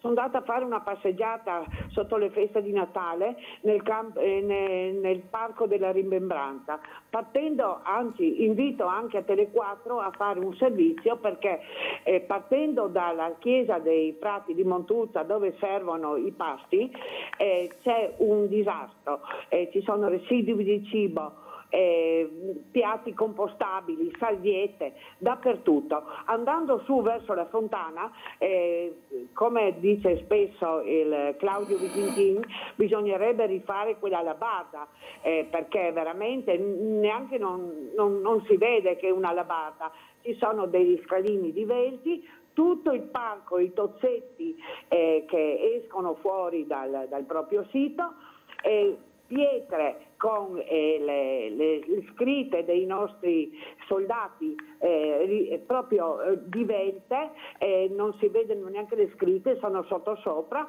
Ecco, Signo, volevo dire, quest'anno 70 anni dall'entrata dell'Italia a Trieste, per cui sarebbe proprio opportuno mettere un po' d'ordine rispetto ai morti che hanno voluto questa cosa e sono morti per Trieste italiana. La prego, faccia qualcosa, faccia un'interrogazione, faccia un emendamento, faccia quello che vuole, però il parco della Rimembranza deve essere messo un po' a posto, perché veramente non sa di niente, altrimenti leviamo via tutto e facciamo un parco normale, perché veramente è vergognoso, eccolo. Grazie. Grazie alla signora che ha chiamato, prego Rescigno. Allora, per quanto riguarda il Parco della Rimembranza, è nel calendario di alcune associazioni, tra cui le mie 2 associazioni, più la Casa del Combattente. Abbiamo in programma un grande evento nazionale che si svolgerà a Trieste prossimo inizio estate. C'è un calendario anche per quanto riguarda il Parco della Rimembranza. E una di queste associazioni si chiama Ricorderemo le pietre, parleranno le pietre. Parlavo l'altro giorno con mio amico che presiede questa associazione. C'è anche questo in calendario. Poi per quanto riguarda gli iscritti è già stata fatta una parte del lavoro, certamente tutto ciò che è da fare, perché è il luogo sacro, tutto ciò che è da fare per quanto riguarda nel Parco della Rimembranza sarà fatto a breve, perché appunto vi sarà un evento nazionale, quest'anno toccherà a Trieste. Non mi dilungo più di tanto su questo argomento, perché siamo ancora in attesa dell'ufficialità di alcune direttive, dopodiché faremo una conferenza stampa e illustreremo alla città cosa accadrà prima dell'estate. Bene, quindi comunque c'è in animo un progetto, insomma, un progetto importante, anche compreso da Lambarda. Consiglio Comunale, prossimi impegni? Allora, si parla del Consiglio Comunale per il 22 di questo mese, quindi poi ci saranno ancora gli ordini del giorno sospesi dopo l'approvazione del bilancio. Approveremo gli ordini del giorno, dopodiché il Consiglio Comunale dovrebbe essere chiuso nel mese di febbraio per ristrutturazione della sala del Consiglio Comunale, quindi ci saranno dei Consigli Comunali che faremo appunto con lo strumento digitale, e questo strumento digitale vuol dire che abbiamo approvato il regolamento nel mese di dicembre, che possiamo fare Consiglio Comunale in caso di necessità anche con la videoconferenza. Ecco, quindi nel mese di febbraio e marzo forse, ma credo solo febbraio, avremo qualche Consiglio Comunale che faremo in videoconferenza e non in presenza. Però il prossimo è stato programmato per il 22 di gennaio.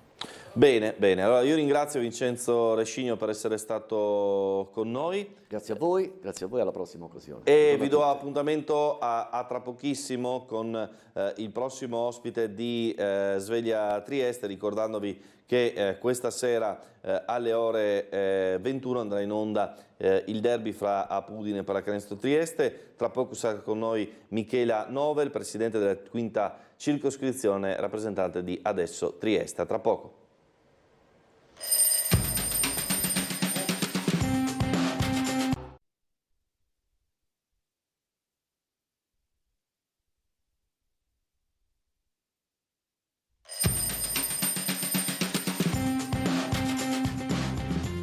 Bentrovati in diretta, con noi c'è Michela Novel, presidente della 5ª circoscrizione di Trieste, rappresentante di Adesso Trieste, con cui volevo partire da quelli che sono, diciamo così, dei temi di dibattito proprio in questa circoscrizione, che verranno condivisi a breve in una serie di appuntamenti con gli assessori. Buongiorno. E ben trovata. Io partirei dal tema per esempio della pista ciclabile, sì, di cui discuterete a breve. Sì. Abbiamo in calendario un appuntamento con l'assessore Babuder, che ringraziamo di aver accettato l'appuntamento, per parlare proprio della pista ciclabile che sarà preparata a breve, insomma.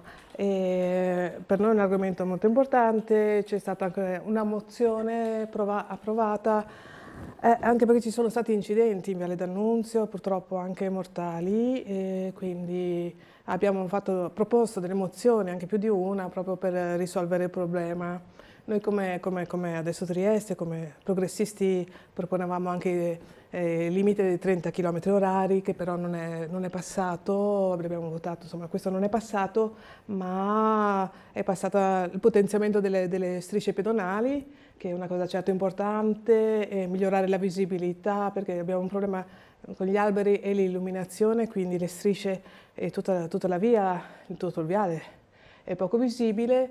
E ora avremo anche la pista ciclabile, che è una buona cosa, però ha delle criticità. Qui adesso parlo come adesso Trieste, questa pista ha delle criticità perché insomma noi l'avremmo proposta diversamente, ma ne parleremo con l'assessore Diciamo Babute. il discorso del marciapiede, Esatto, delle sì. auto, cioè quali sono i problemi principali? Sì, perché appunto se si vuole che la bicicletta sia effettivamente un mezzo di trasporto che possa sostituire l'auto, deve avere uno spazio dedicato alla bicicletta e quindi poter andare anche velocemente in bicicletta in una situazione sicura, quindi non dover avere timore di incontrare pedoni oppure altri ostacoli. Quindi ecco. La pista ciclabile dovrebbe percorrere, diciamo così, il tratto che va, qui sono su Google Maps, da Piazza Foraggi lungo Viale Gabriele D'Annunzio, nel tratto, in una parte di tratto ora dedicato alle auto, giusto? Esatto, sì, quindi vanno rifatti i parcheggi, sì, sistemati diversamente, sì. Bene, altri temi che verranno trattati a breve, per esempio quello delle piazze, Garibaldi e Perugino in particolare, piazze che lei ha definito calde. Sì, sono calde, abbiamo diverse segnalazioni spesso su queste piazze e ne leggiamo anche sul piccolo, anche piazza Goldoni, non scherza, la piazza è per metà nostra, della Quinta. Sono luoghi caldi senz'altro dove succedono anche fatti di cronaca, anche se per fortuna non gravissimi, ma insomma spesso abbiamo segnalazioni da queste piazze e quindi bisogna farne qualcosa. Quindi abbiamo invitato il comandante della polizia locale, il comandante Milocchi, sempre gentilissimo, sempre disponibile, e avremo l'assessora De Gavardo anche per parlare di sicurezza, quindi telecamere, passaggi più frequenti della polizia locale, però a noi piacerebbe, come adesso Trieste, ma progressisti tutti direi, anche affrontarlo in maniera un po' più ampia, allargata, anche pensando a delle altre cose. Ad esempio abbiamo un problema in piazza del Perugino, abbiamo diversi ragazzi che stazionano lì nel pomeriggio, nella sera, che magari certo potrebbero fare delle cose anche più interessanti, insomma. E quindi questo è per piazza del Perugino.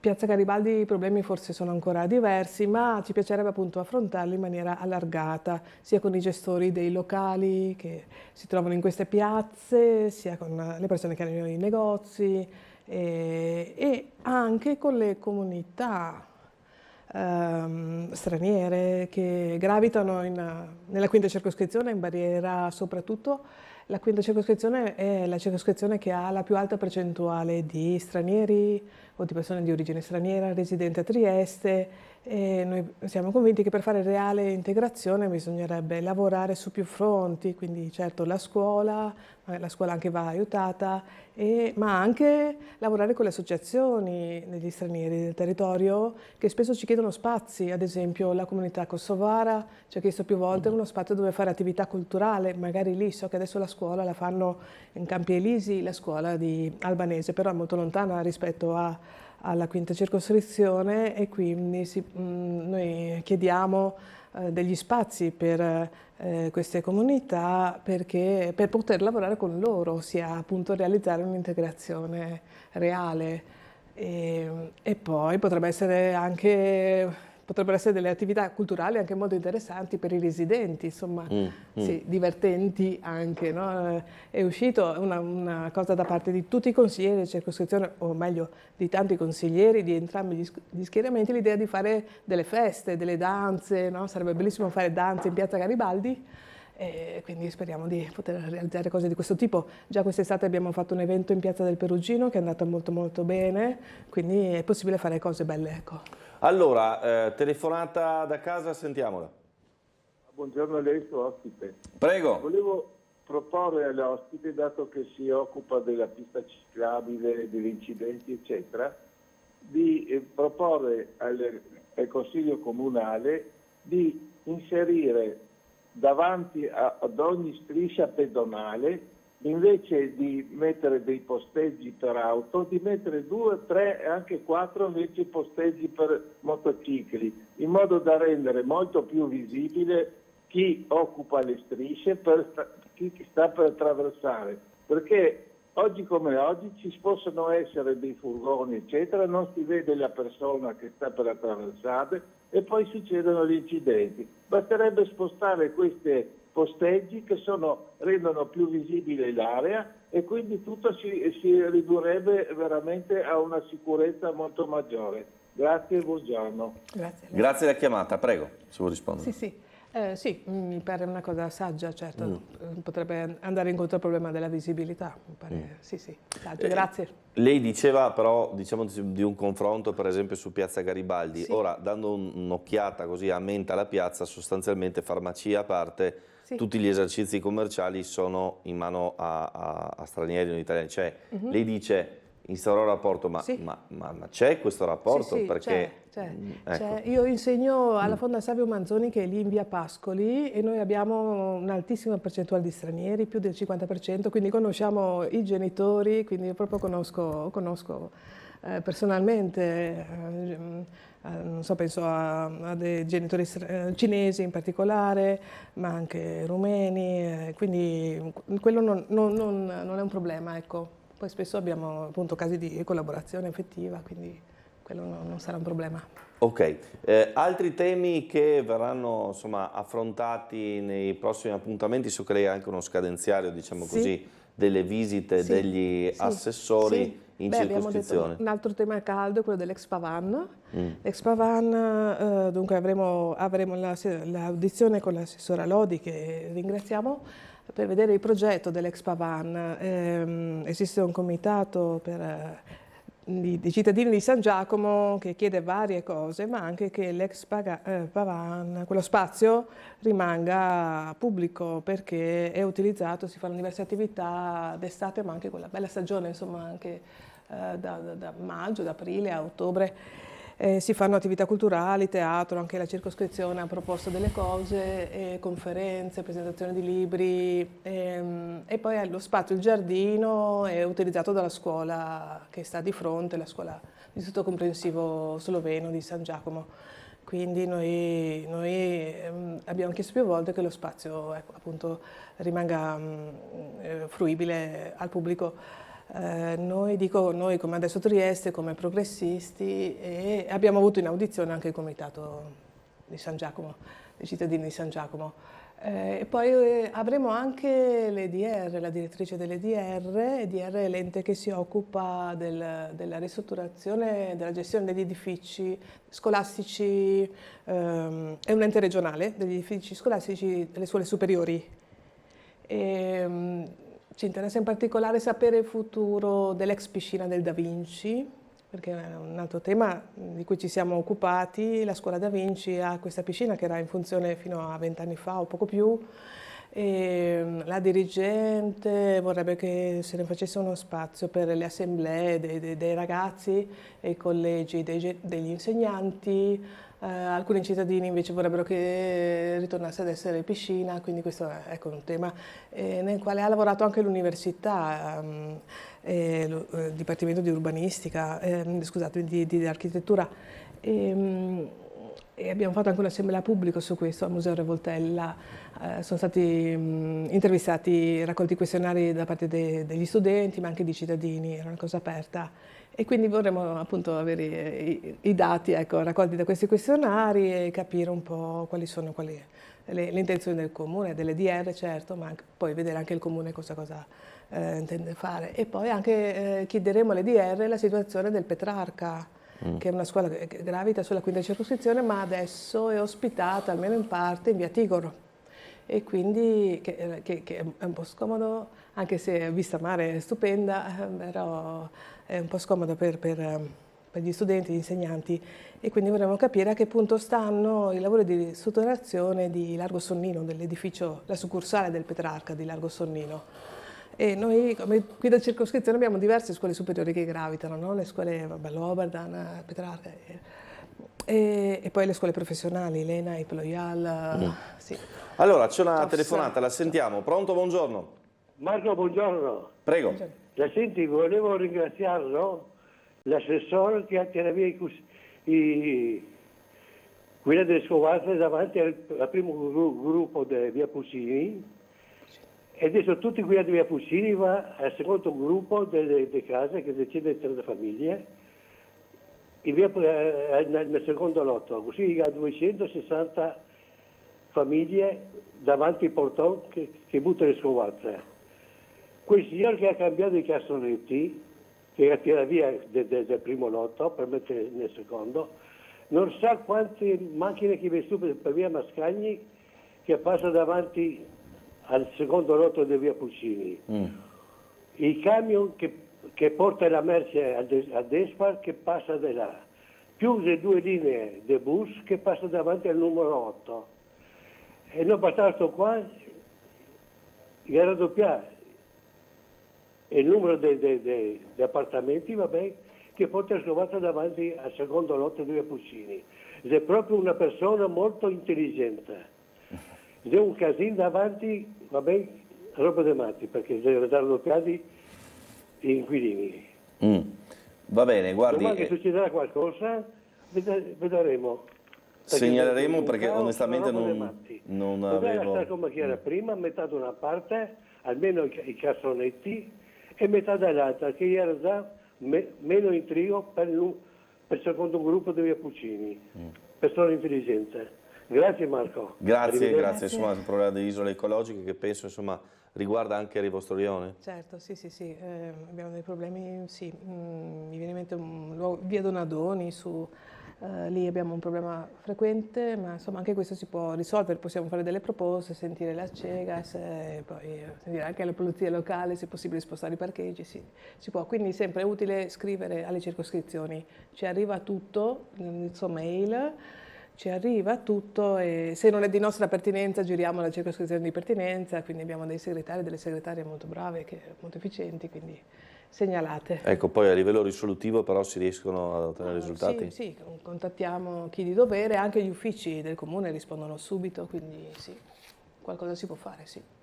Allora, cortese domanda, Visentin dice, Claudio, a proposito delle piste ciclabili chiedo se è possibile a Campanelle, c'è uno spazio di un terreno incolto, chiedo se si potrebbe fare un posteggio per gli automobilisti che lasciano lì la loro macchina e proseguono sulla pista ciclabile lì vicino. Grazie. Campanelle, forse vicino a Villa Sartorio, so che c'è uno spazio verde lì, non so esattamente a dove si riferisce, però sì. Con l'assessore Babuder parleremo anche di quello spazio vicino a Villa Sartorio, spazio verde, so che l'assessore vorrebbe farne qualcosa, sì, cani. Ricky scrive invece una mail e dice: utopia pensare di creare in una città come Trieste delle piste ciclabili dedicate senza alcuna interazione con le strade veicolari e le zone pedonali. La sicurezza di tali interazioni sta all'accortezza e all'intelligenza di chi le percorre. Beh, effettivamente sappiamo che non ci sono assi viari molto larghi, no? Sì, Viale D'Annunzio è poi un asse molto importante, però fino a pochi anni fa si diceva che Trieste non è per bici, non sono triestina, quindi non so, ma insomma tutti dicevano che non era possibile andare in bicicletta, invece adesso tantissimi vanno in bicicletta, quindi magari il problema sarà anche risolvibile, ecco, sì. Allora, c'è ancora una telefonata, la sentiamo, pronto, buongiorno? No, caduta. È caduta. Allora, ci fermiamo un attimo per la pubblicità allora, e torniamo tra poco con la seconda parte, sempre con Michela Novel di Adesso Trieste. Grazie.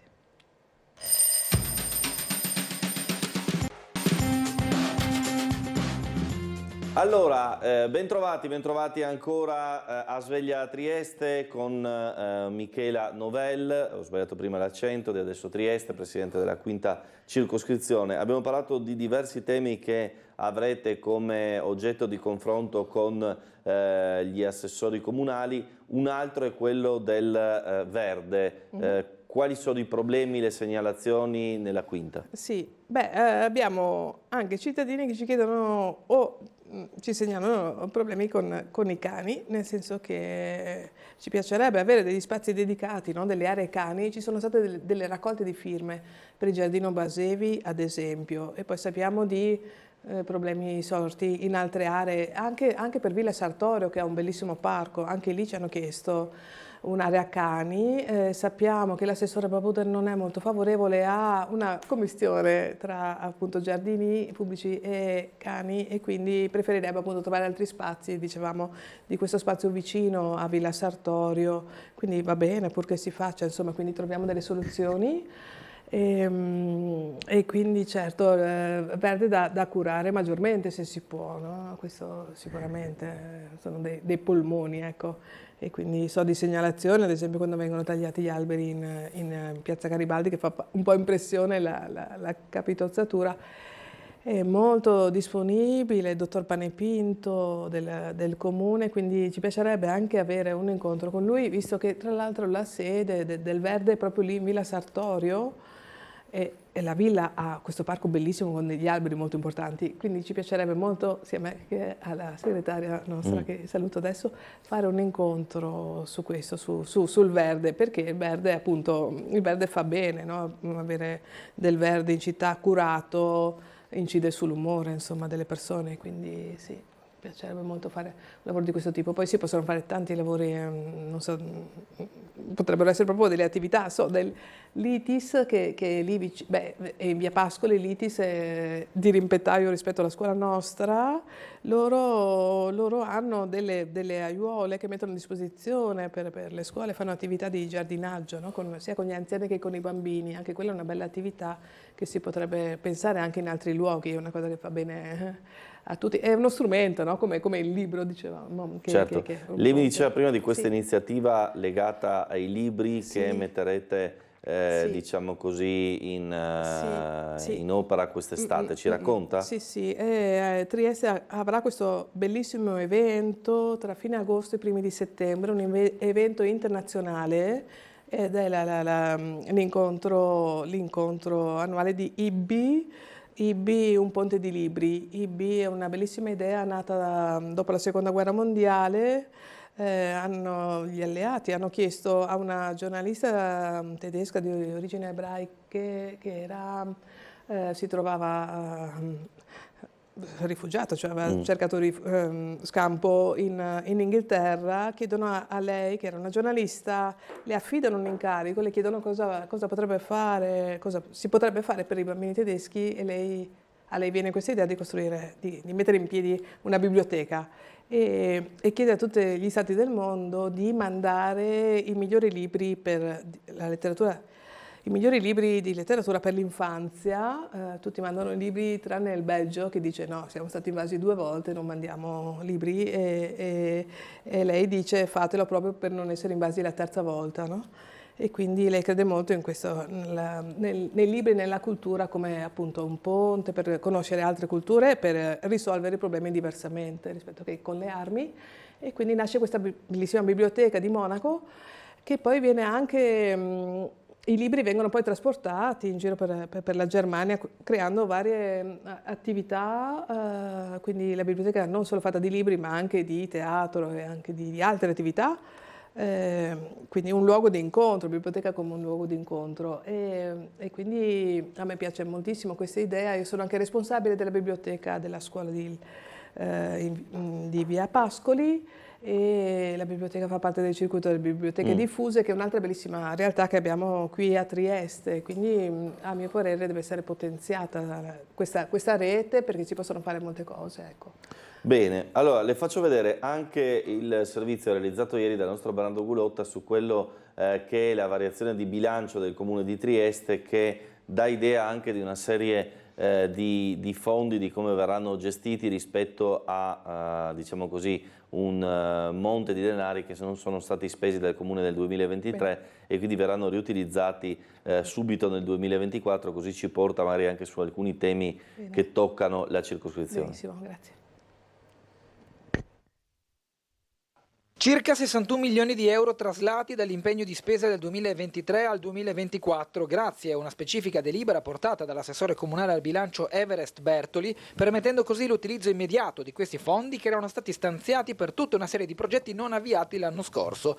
La mossa dell'assessore leghista è di fatto la prima variazione di bilancio del comune nel 2024, che nella corposa somma dei 60 milioni 821 mila euro include stanziamenti importanti sul Porto Vecchio, come i 16 milioni per la cabina via e 6 milioni per il parco lineare. Poi ulteriori capitoli come il €1 milione per il completamento dell'adeguamento antincendio all'asilo Semi di Mela o i 777 mila euro per la bonifica del terrapieno di Barcola, che conta una somma complessiva di 5 milioni. Oltre a quello che abbiamo citato, il Porto Vecchio, dal viale monumentale al parco lineare, per esempio abbiamo degli stanziamenti importanti per il completamento dell'adeguamento antincendio dell'asilo Semi di Mela, ma anche su altre scuole ed asili. Abbiamo un intervento molto importante di quasi 900 mila euro per quanto riguarda la messa in sicurezza del ponte di via Brigata Casale, 200 mila euro di intervento sulla manutenzione dei mercati che hanno bisogno immediato nell'attesa poi di trovare una soluzione definitiva, così come anche tanti altri piccoli interventi nella manutenzione delle strade, del manto stradale o anche poi, la cosa importante per esempio, sono quegli interventi per quanto riguarda il personale che ammonta a quasi 5 milioni di euro, le attività di promozione turistica e culturale sul territorio di Comune di Trieste. Ecco, ripeto, una massa molto importante di 61 milioni di euro che è a disposizione dall'8 di gennaio e quindi ci dà la possibilità a tutta l'area del Comune di Trieste, a tutti gli uffici del Comune di Trieste, di poter lavorare in sanità per tutto l'anno. In pratica si tratta di rendere sin da subito disponibili risorse che senza l'intervento illustrato da Bertoli sarebbero state fruibili da maggio in poi. Tra le varie voci descritte ci sono anche 900 mila euro dell'imposta di soggiorno non spesi nel 2023. Nulla da riportare sul tram di Opicina, visto che le spese sono già state affrontate, così come nessuna richiesta pervenuta all'assessore al bilancio riguardo lo stadio Grezzar, che stando alle ipotesi potrebbe essere interessato da un adeguamento volto a fornire una valvola di sfogo per le partite della Triestina, ma anche quando dovessero arrivare dei fondi i tempi cominciano ad essere stretti. Bene, allora non so se ci sono temi che riguardano la quinta, che valutazioni fa rispetto a quello che è stato deciso. Sì, ci sono temi. Allora, la prima cosa che mi è venuta in mente è che come circoscrizioni noi chiediamo più soldi per le attività culturali. Quest'anno abbiamo avuto 6.000 euro. E magari anche in maniera differenziata, nel senso che la nostra è la circoscrizione più piccola ma la più popolosa, abbiamo se non sbaglio 52.000 abitanti come Pordenone, insomma, quindi potremo anche avere di più rispetto a delle circoscrizioni più piccole. E quindi sì, magari appunto maggiori soldi, più soldi per le attività culturali. E poi sì, abbiamo parlato del mercato coperto. Il mercato coperto rientra nella quinta circoscrizione, anche lì è un bellissimo spazio dove si potrebbero fare tante cose, e quindi magari potenziare il mercato locale, come si è fatto in alcune occasioni. Già il secondo anno che a dicembre si fa questo bel evento con i produttori del Carso, un evento molto riuscito, quindi sulla scia di quell'evento si potrebbero fare altre attività simili e poi utilizzare gli spazi superiori. C'è tantissimo spazio che si potrebbe utilizzare per fare delle attività, per darlo alle associazioni, visto che c'è bisogno di spazi. Le associazioni richiedono questo, quindi sarebbe veramente bello e centralissimo, a Piazza Goldoni, no? Quindi è un luogo veramente adatto per questo, quindi sì, speriamo. Ecco, lì c'erano richieste anche di associazioni collegate alla situazione degli anziani, ma anche da più parti sono la necessità, qualora si apra questo tipo di attività, poi di avere una gestione anche la sera, certo, eccetera. Sì, un bel bar, sì, la sera, sì, certo. Poi la terrazza sopra è bellissima, quindi sì, si potrebbe utilizzarlo per tante cose. Allora, ci fermiamo ancora un istante per la pubblicità, torniamo per parlare anche di un altro progetto che riguarda proprio la quinta circoscrizione, ovvero il campus scolastico all'ex caserma Vittorio Emanuele di Via Rossetti. Ne parliamo dopo la pubblicità. Bene.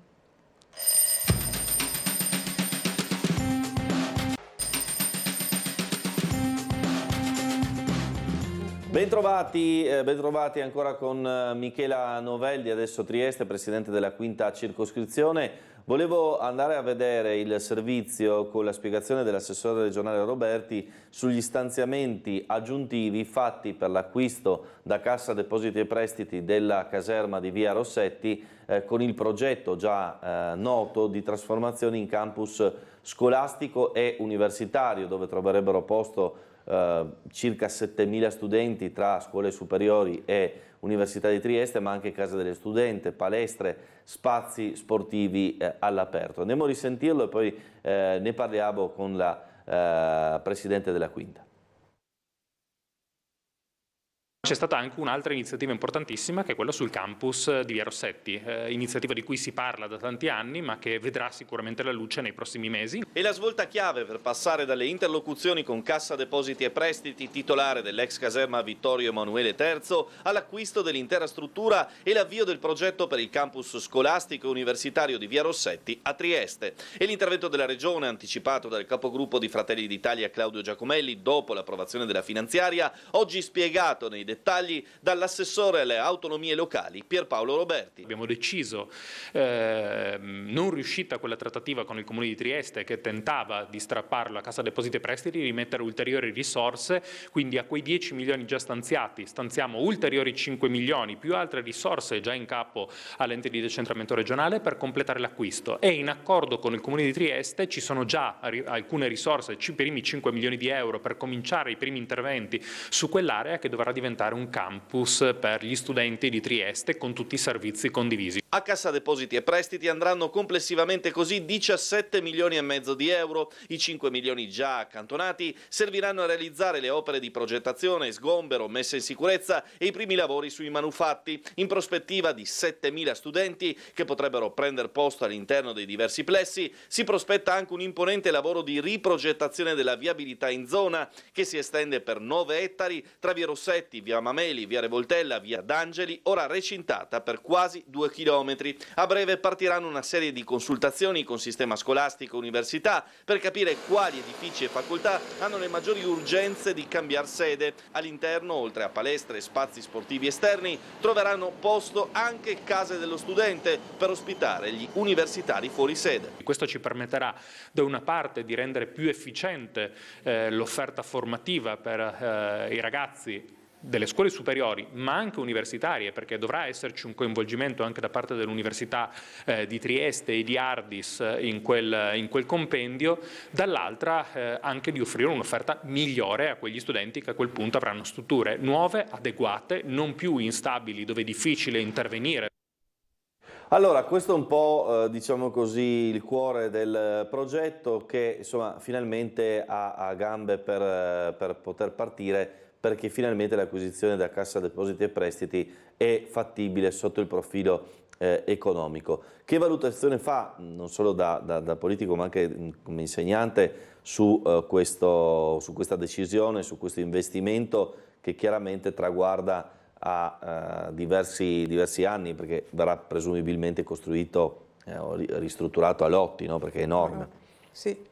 Beh, una bella cosa che si pensi di ristrutturarlo, perché è un bellissimo spazio che va curato, ristrutturato, quindi questa è una cosa buona. Se pensiamo di fare un complesso scolastico sorgerebbero alcune problematicità, ovviamente quella della viabilità, perché concentrare le scuole lì, 7.000 persone, pensare che tutte queste 7.000 si rechino lì alle 8 del mattino, tra le 8 e le 9, insomma è una cosa un po' complessa, no? Per Via Rossetti bisognerebbe anche ripensare la viabilità, quindi una cosa complessa.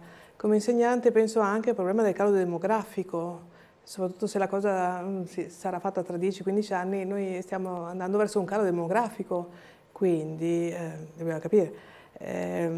Abbiamo nei prossimi anni, ma già l'anno prossimo avremo degli accorpamenti a Trieste di scuole dovute al calo demografico. Sono previsti degli accorpamenti perché gli studenti sono sempre di meno e quindi fare ristrutturare un'enorme struttura per studenti che saranno di meno, non so. E poi rimane il problema degli edifici attualmente adibiti a scuole, che sono dei palazzi storici anche molto belli, alcuni di questi sono dei palazzi molto belli e quindi... Che andrebbero venduti e valorizzati, questa è l'idea, no? Perché questa per è il l'idea. pubblico ristrutturare quei palazzi... Sì, però insomma sono dei palazzi che hanno una storia, insomma penso non so, al Nautico, al Da Vinci, e quindi abbandonarli per andare, non lo so. E io mi concentrerei sui lavori, no, che sono in corso adesso in Largo Sonnino. So che la facciata dei Galilei anche avrebbe bisogno di essere ristrutturata. Comunque noi abbiamo un incontro con l'EDR proprio, il giorno è martedì 20 alle 19:30, dovrebbe essere questo, no, questo è Babuder. Dunque no, prima il 22, Babuder è il 30 gennaio, prima lunedì 22 gennaio alle 20 abbiamo l'incontro con l'EDR, quindi io invito tutte le persone interessate a venire perché le sedute sono sempre pubbliche e quindi se ci sono anche altre idee o problematicità di venire in seduta. Quindi lei dice non è tanto favorevole a questo progetto, penserebbe piuttosto di ristrutturare l'esistente? Io sì. Va bene, allora telefonata da casa, pronto, buongiorno. Pronto? Prego. Sì, scusi, mi chiamo d'Altura. Sì. C'è un stabile dell'Ater, l'8/9, via Alpi Giulie. Sì. Sì, io segnalare che noi siamo da 20 giorni senza ascensore, ma è 2 anni che non funziona proprio poco o niente. Adesso è proprio 20 giorni che è bloccato. Mi sono al 7° piano, con problemi di salute e non arrivo a muovermi più. Ma qua nessuno si c'è l'Ater e manca il pezzo. La ditta manca il pezzo, ma sto pezzo benedetto dove arriva dalla Cina? A piedi? Non so. Sì, inspiegabile. Purtroppo lei fa una battuta, ma è probabile che arrivi dalla Cina. Sì, però ma penso che se arriva perché tu... Certo, lei giustamente ha il problema di mobilità, di poter uscire di casa senza problemi, quindi la capiamo. Proveremo poi a segnalare direttamente al presidente Novacco dell'Ater per capire se è possibile una soluzione in tempi brevi. Lei chiaramente non ha chi la aiuta. Problemi di salute, ho provato fuori che devo andare a Catinara o al Maggiore, che ho appuntamenti. Devo provare, arrivo al 3° piano, comincio a battere il cuore, non arrivo in su. Certo. Guardi, quello che posso fare è questo, sentire poi il presidente dell'Ater per capire se si può velocizzare, perché ovviamente la capiamo perfettamente nelle sue difficoltà. Oltre il mio problema, se tutta gente oltre 80 anni, ma se 2 disabili anche che non va più fuori di casa. Certo, in questa situazione. Se questi problemi qua, se tutte le case saranno un ascensore che sarà rotto per 1 anno, non posso credere questa roba qua, che nel 2024 succede queste robe, no. Va bene, niente, guardi, questo posso fare, quindi adesso magari mando anche un messaggio al Presidente mentre la nostra ospite magari commenta la cosa, che purtroppo è un disagio che mette in difficoltà. Insomma. Vi ringrazio. Grazie a lei. Mi vengono in mente 2 cose, uno che abbiamo anche noi delle difficoltà con delle case Ater, penso a Vaticano, penso anche in via del Molino a Vento ci sono state delle segnalazioni. E quindi abbiamo scritto l'Ater, ci piacerebbe avere un incontro con l'Ater, ma penso anche che dovremmo potenziare il lavoro con le microaree e quindi penso a come poter aiutare questi signori che sono al 5° e al 7° piano e che non possono uscire, appunto potenziando le microaree potrebbero avere dei servizi più frequenti da parte delle microaree. Ecco, penso a questo proposito anche a Ponziana, ecco, mi vengono in mente delle chiacchierate che abbiamo fatto con un residente di Ponziana su questo. Lei dice c'è microaree che possono aiutare nello specifico in questi casi? Sì, sia portando la spesa o altro, no? Le medicinali, oppure aiutandoli a portarli nelle strutture, in ospedale, sì, senz'altro. Allora, proprio mentre parlavo con la nostra ospite ho provato a mandare un messaggino via WhatsApp al presidente di Ater su questa situazione di altura 8/9 e speriamo insomma che in qualche modo si possa aiutare a risolvere. Allora andrei a vedere ancora un altro servizio, la vicenda di Varzila, che riguarda un po' tutti a Trieste, certo. perché un po' tutti hanno un amico, un parente, un conoscente, e su quella che è stata l'ultima decisione, quella della mobilitazione cittadina. Allora andiamo a seguire il servizio realizzato ieri sera dal nostro Gianluca Paladin, che è stato realizzato subito dopo l'assemblea di stabilimento su quelle che sono le decisioni prese in ambito sindacale dopo la decisione sostanzialmente di Varzila di dismettere lo stabilimento di Bagnoli e sostanzialmente di avviare le procedure di licenziamento. Abbiamo riferito quelli che sono i prossimi passi per quanto ci riguarda, ovvero andremo a realizzare in primis un'iniziativa di mobilitazione. Il giorno 27 di gennaio intendiamo portare di nuovo i lavoratori in piazza insieme alla cittadinanza, quindi stiamo pensando a una manifestazione importante. Tutti in piazza per gli operai di Varzila sabato 27 gennaio. Lavoratori e sindacati chiamano a raccolta la città, come nell'occasione del Maxi Corteo del 3 settembre 2022, che portò in Piazza Unità 12.000 persone, con la differenza che allora c'era ancora il tempo per una trattativa. Oggi, con la dismissione annunciata della multinazionale, la preoccupazione è tutta incentrata sul futuro delle maestranze, ma i sindacati stanno già organizzando una manifestazione dei lavoratori Varzila anche a Roma. Successivamente stiamo pensando allo stesso modo per i prossimi incontri che ci saranno in sede nazionale e in sede romana di portare i lavoratori sotto il Ministero, insomma cominciare a far sentire la pressione dei lavoratori direttamente nei palazzi dove si deciderà il futuro di quest'area. Oggi c'è stata anche l'assemblea tra sindacati e lavoratori allo stabilimento di Bagnoli, presenti in 800 fra chi si era collegato da remoto e chi era nel sito produttivo. Poi l'incontro in regione con il presidente del Friuli Venezia Giulia, Massimiliano Fedriga, e i parlamentari. Adesso siamo purtroppo, non dico al punto zero, ma dobbiamo ripartire con l'avvertenza come abbiamo già fatto quella volta nel luglio, cioè dobbiamo far sentire la voce della città. E su questo ci sono anche, a mio avviso, delle buone prospettive, perché sentiamo, anche noi sindacalisti, la vicinanza dei cittadini, perché è un'avvertenza che dopo un anno e mezzo di tempo che c'era la possibilità di trovare delle soluzioni, purtroppo non ha portato a soluzioni, e la Finlandia si è comportata esattamente come un anno e mezzo fa, cioè con una chiusura totale, anche in maniera abbastanza irrispettosa dello Stato italiano, del governo dello Stato, come già dichiarato anche dal sottosegretario. Allora,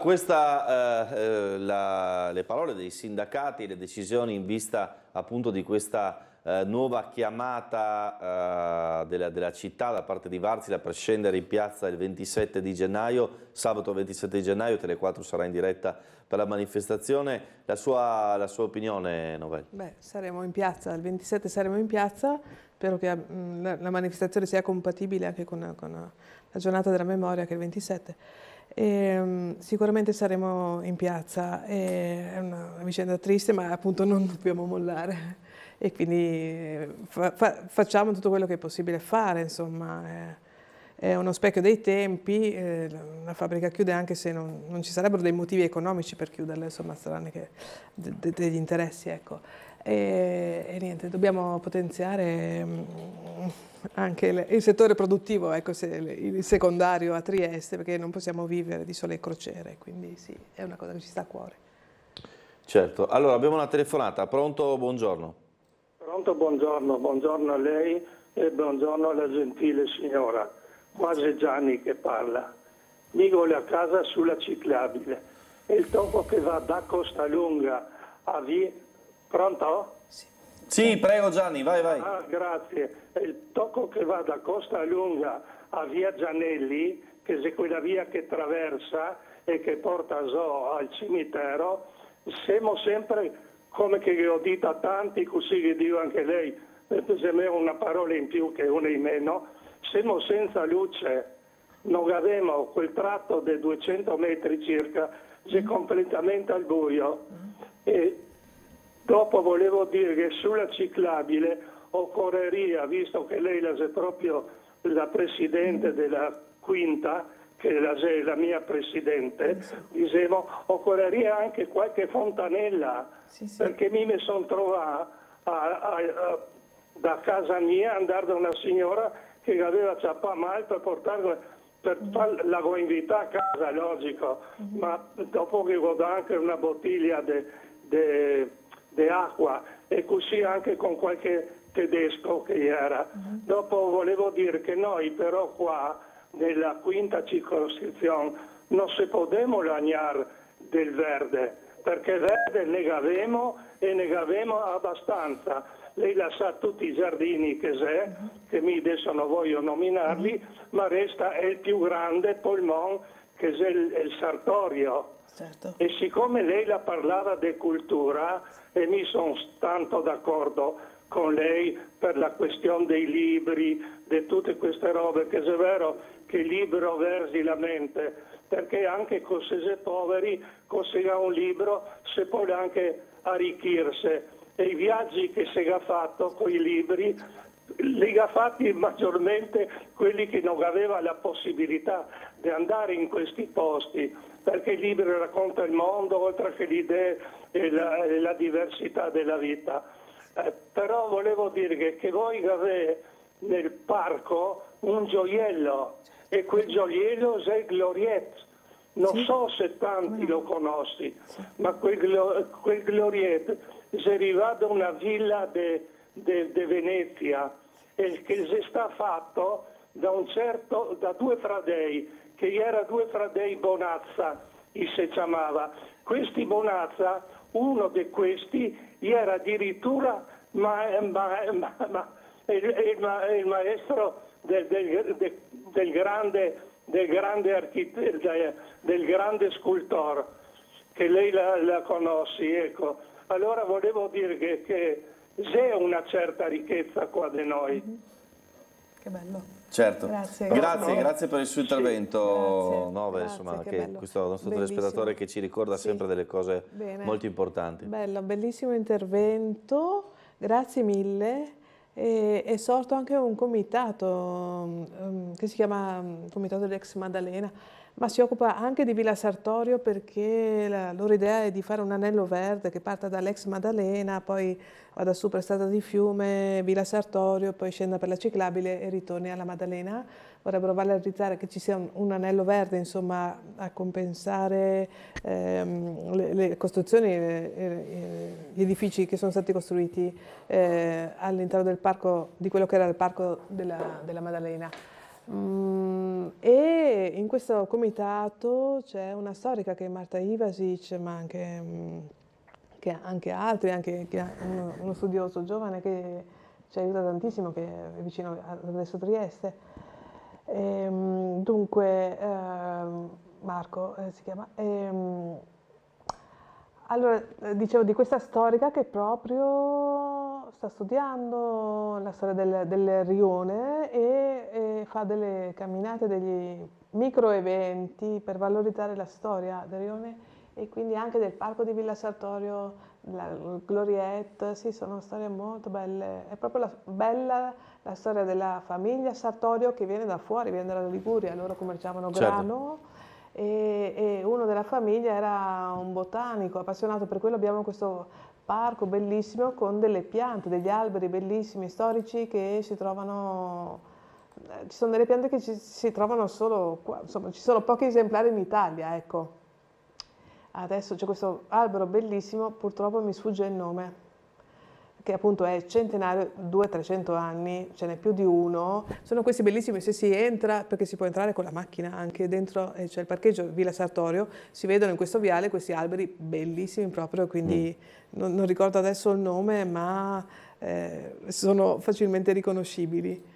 Quindi, sì. Allora, torno sul tema di Piazza Garibaldi perché ci scrive la nostra amica Patrizia questa mail. Sì. Vorrei dire agli ospiti in studio che una volta Trieste era diversa, seppur con altre culture e altre religioni che vi vivevano, oggi certe zone e rioni non sono più Trieste. Personalmente da qualche anno non percorro più a piedi zona Garibaldi Perugino, ci transito solo in automobile per la forte presenza di stranieri poco rassicuranti. Mi chiedo se anche l'ospite in studio segue la cronaca nera cittadina, dove sono coinvolti i kosovari rumeni nei molti bar che svolgono la loro attività anche senza permesso o che vengono chiusi per risse, scrive Patrizia. Sì, sono consapevole. Io passo per Piazza Garibaldi perché appunto la scuola è lì in via Pascoli e quindi ci capita di avere riunioni la sera, io torno indietro non mi è mai successo niente. Ho anche un'amica che abita lì e appunto mi è capitato di cenare lì, tornare la sera e non ho mai avuto per fortuna nessun problema. L'ho sempre attraversata serenamente, però certo seguo la cronaca, ho degli amici che vivono lì sulla piazza e mi dicono, e quindi sì, ma per quello abbiamo un amico consigliere di Adesso Trieste che aveva fatto questa proposta di sentire i gestori dei locali, quindi di vedere anche con loro, no? Questa cosa della somministrazione di alcol quando magari il livello alcolico è già elevato. Dovremmo avere la collaborazione dei gestori, no? Che segnalino quando la cosa diventa così, oltrepassa dei limiti, e lavorando con le comunità straniere, appunto, cercando di capire che tipi di problemi ci sono. Insomma, io credo che conoscendo le persone proprio si possa migliorare la cosa. Io faccio l'insegnante, quindi devo per forza essere ottimista. E quindi noi abbiamo conflitti, micro conflitti a scuola e cerchiamo di risolverli insieme e ci riusciamo anche, quindi sono veramente ottimista su questo, ecco. Però bisogna lavorarci, è un lavoro, no? Quindi se si vuole fare integrazione vera bisogna investire, lavorarci, metterci la testa, il cuore, tutto.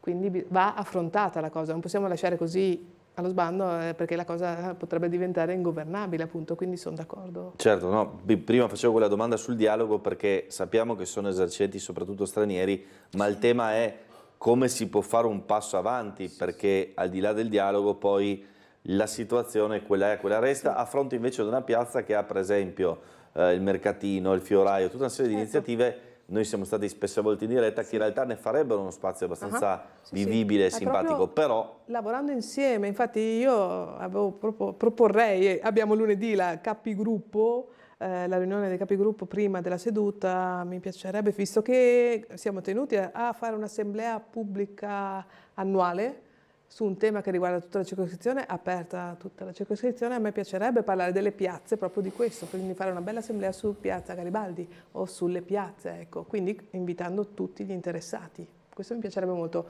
e anche l'assessore Tognolli, l'assessore De Gavardo, quindi sì, molto volentieri.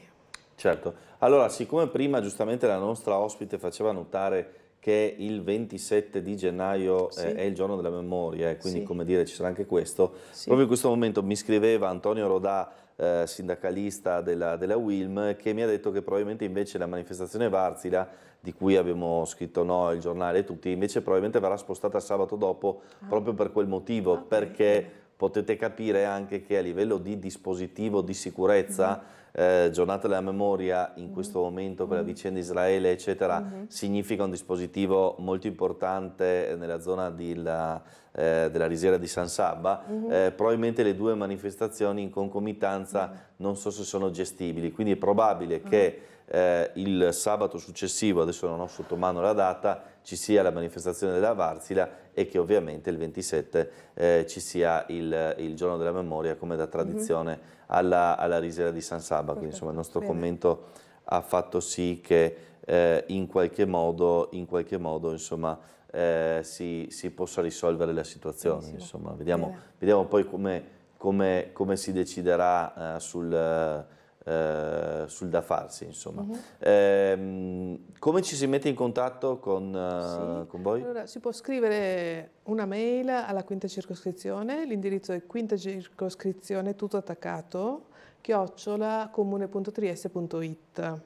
C'è anche un numero di telefono che lo trovate sul sito, quindi mail e telefono sono le vie principali. Si può venire alle sedute che sono pubbliche, generalmente lunedì alle 20, in altre giornate se gli assessori non possono perché sono spesso coinvolti nei consigli comunali che si tengono si tengono spessissimo il lunedì, quindi in questo modo, ecco. Noi come Adesso Trieste abbiamo anche una sede che è in piazza Puecher, è aperta il giovedì pomeriggio dalle 5 alle 6:30. E consiglieri siamo in 20, di più schieramenti, di più partiti, quindi contattateci perché siamo molto attivi. Benissimo, grazie ancora a Michela Novel per essere stata con noi, è tutto. Noi ci rivediamo alle ore 13 con l'ospite pre-telegiornale e il telegiornale come sempre delle 13:20. Restate con noi. Grazie mille. Grazie.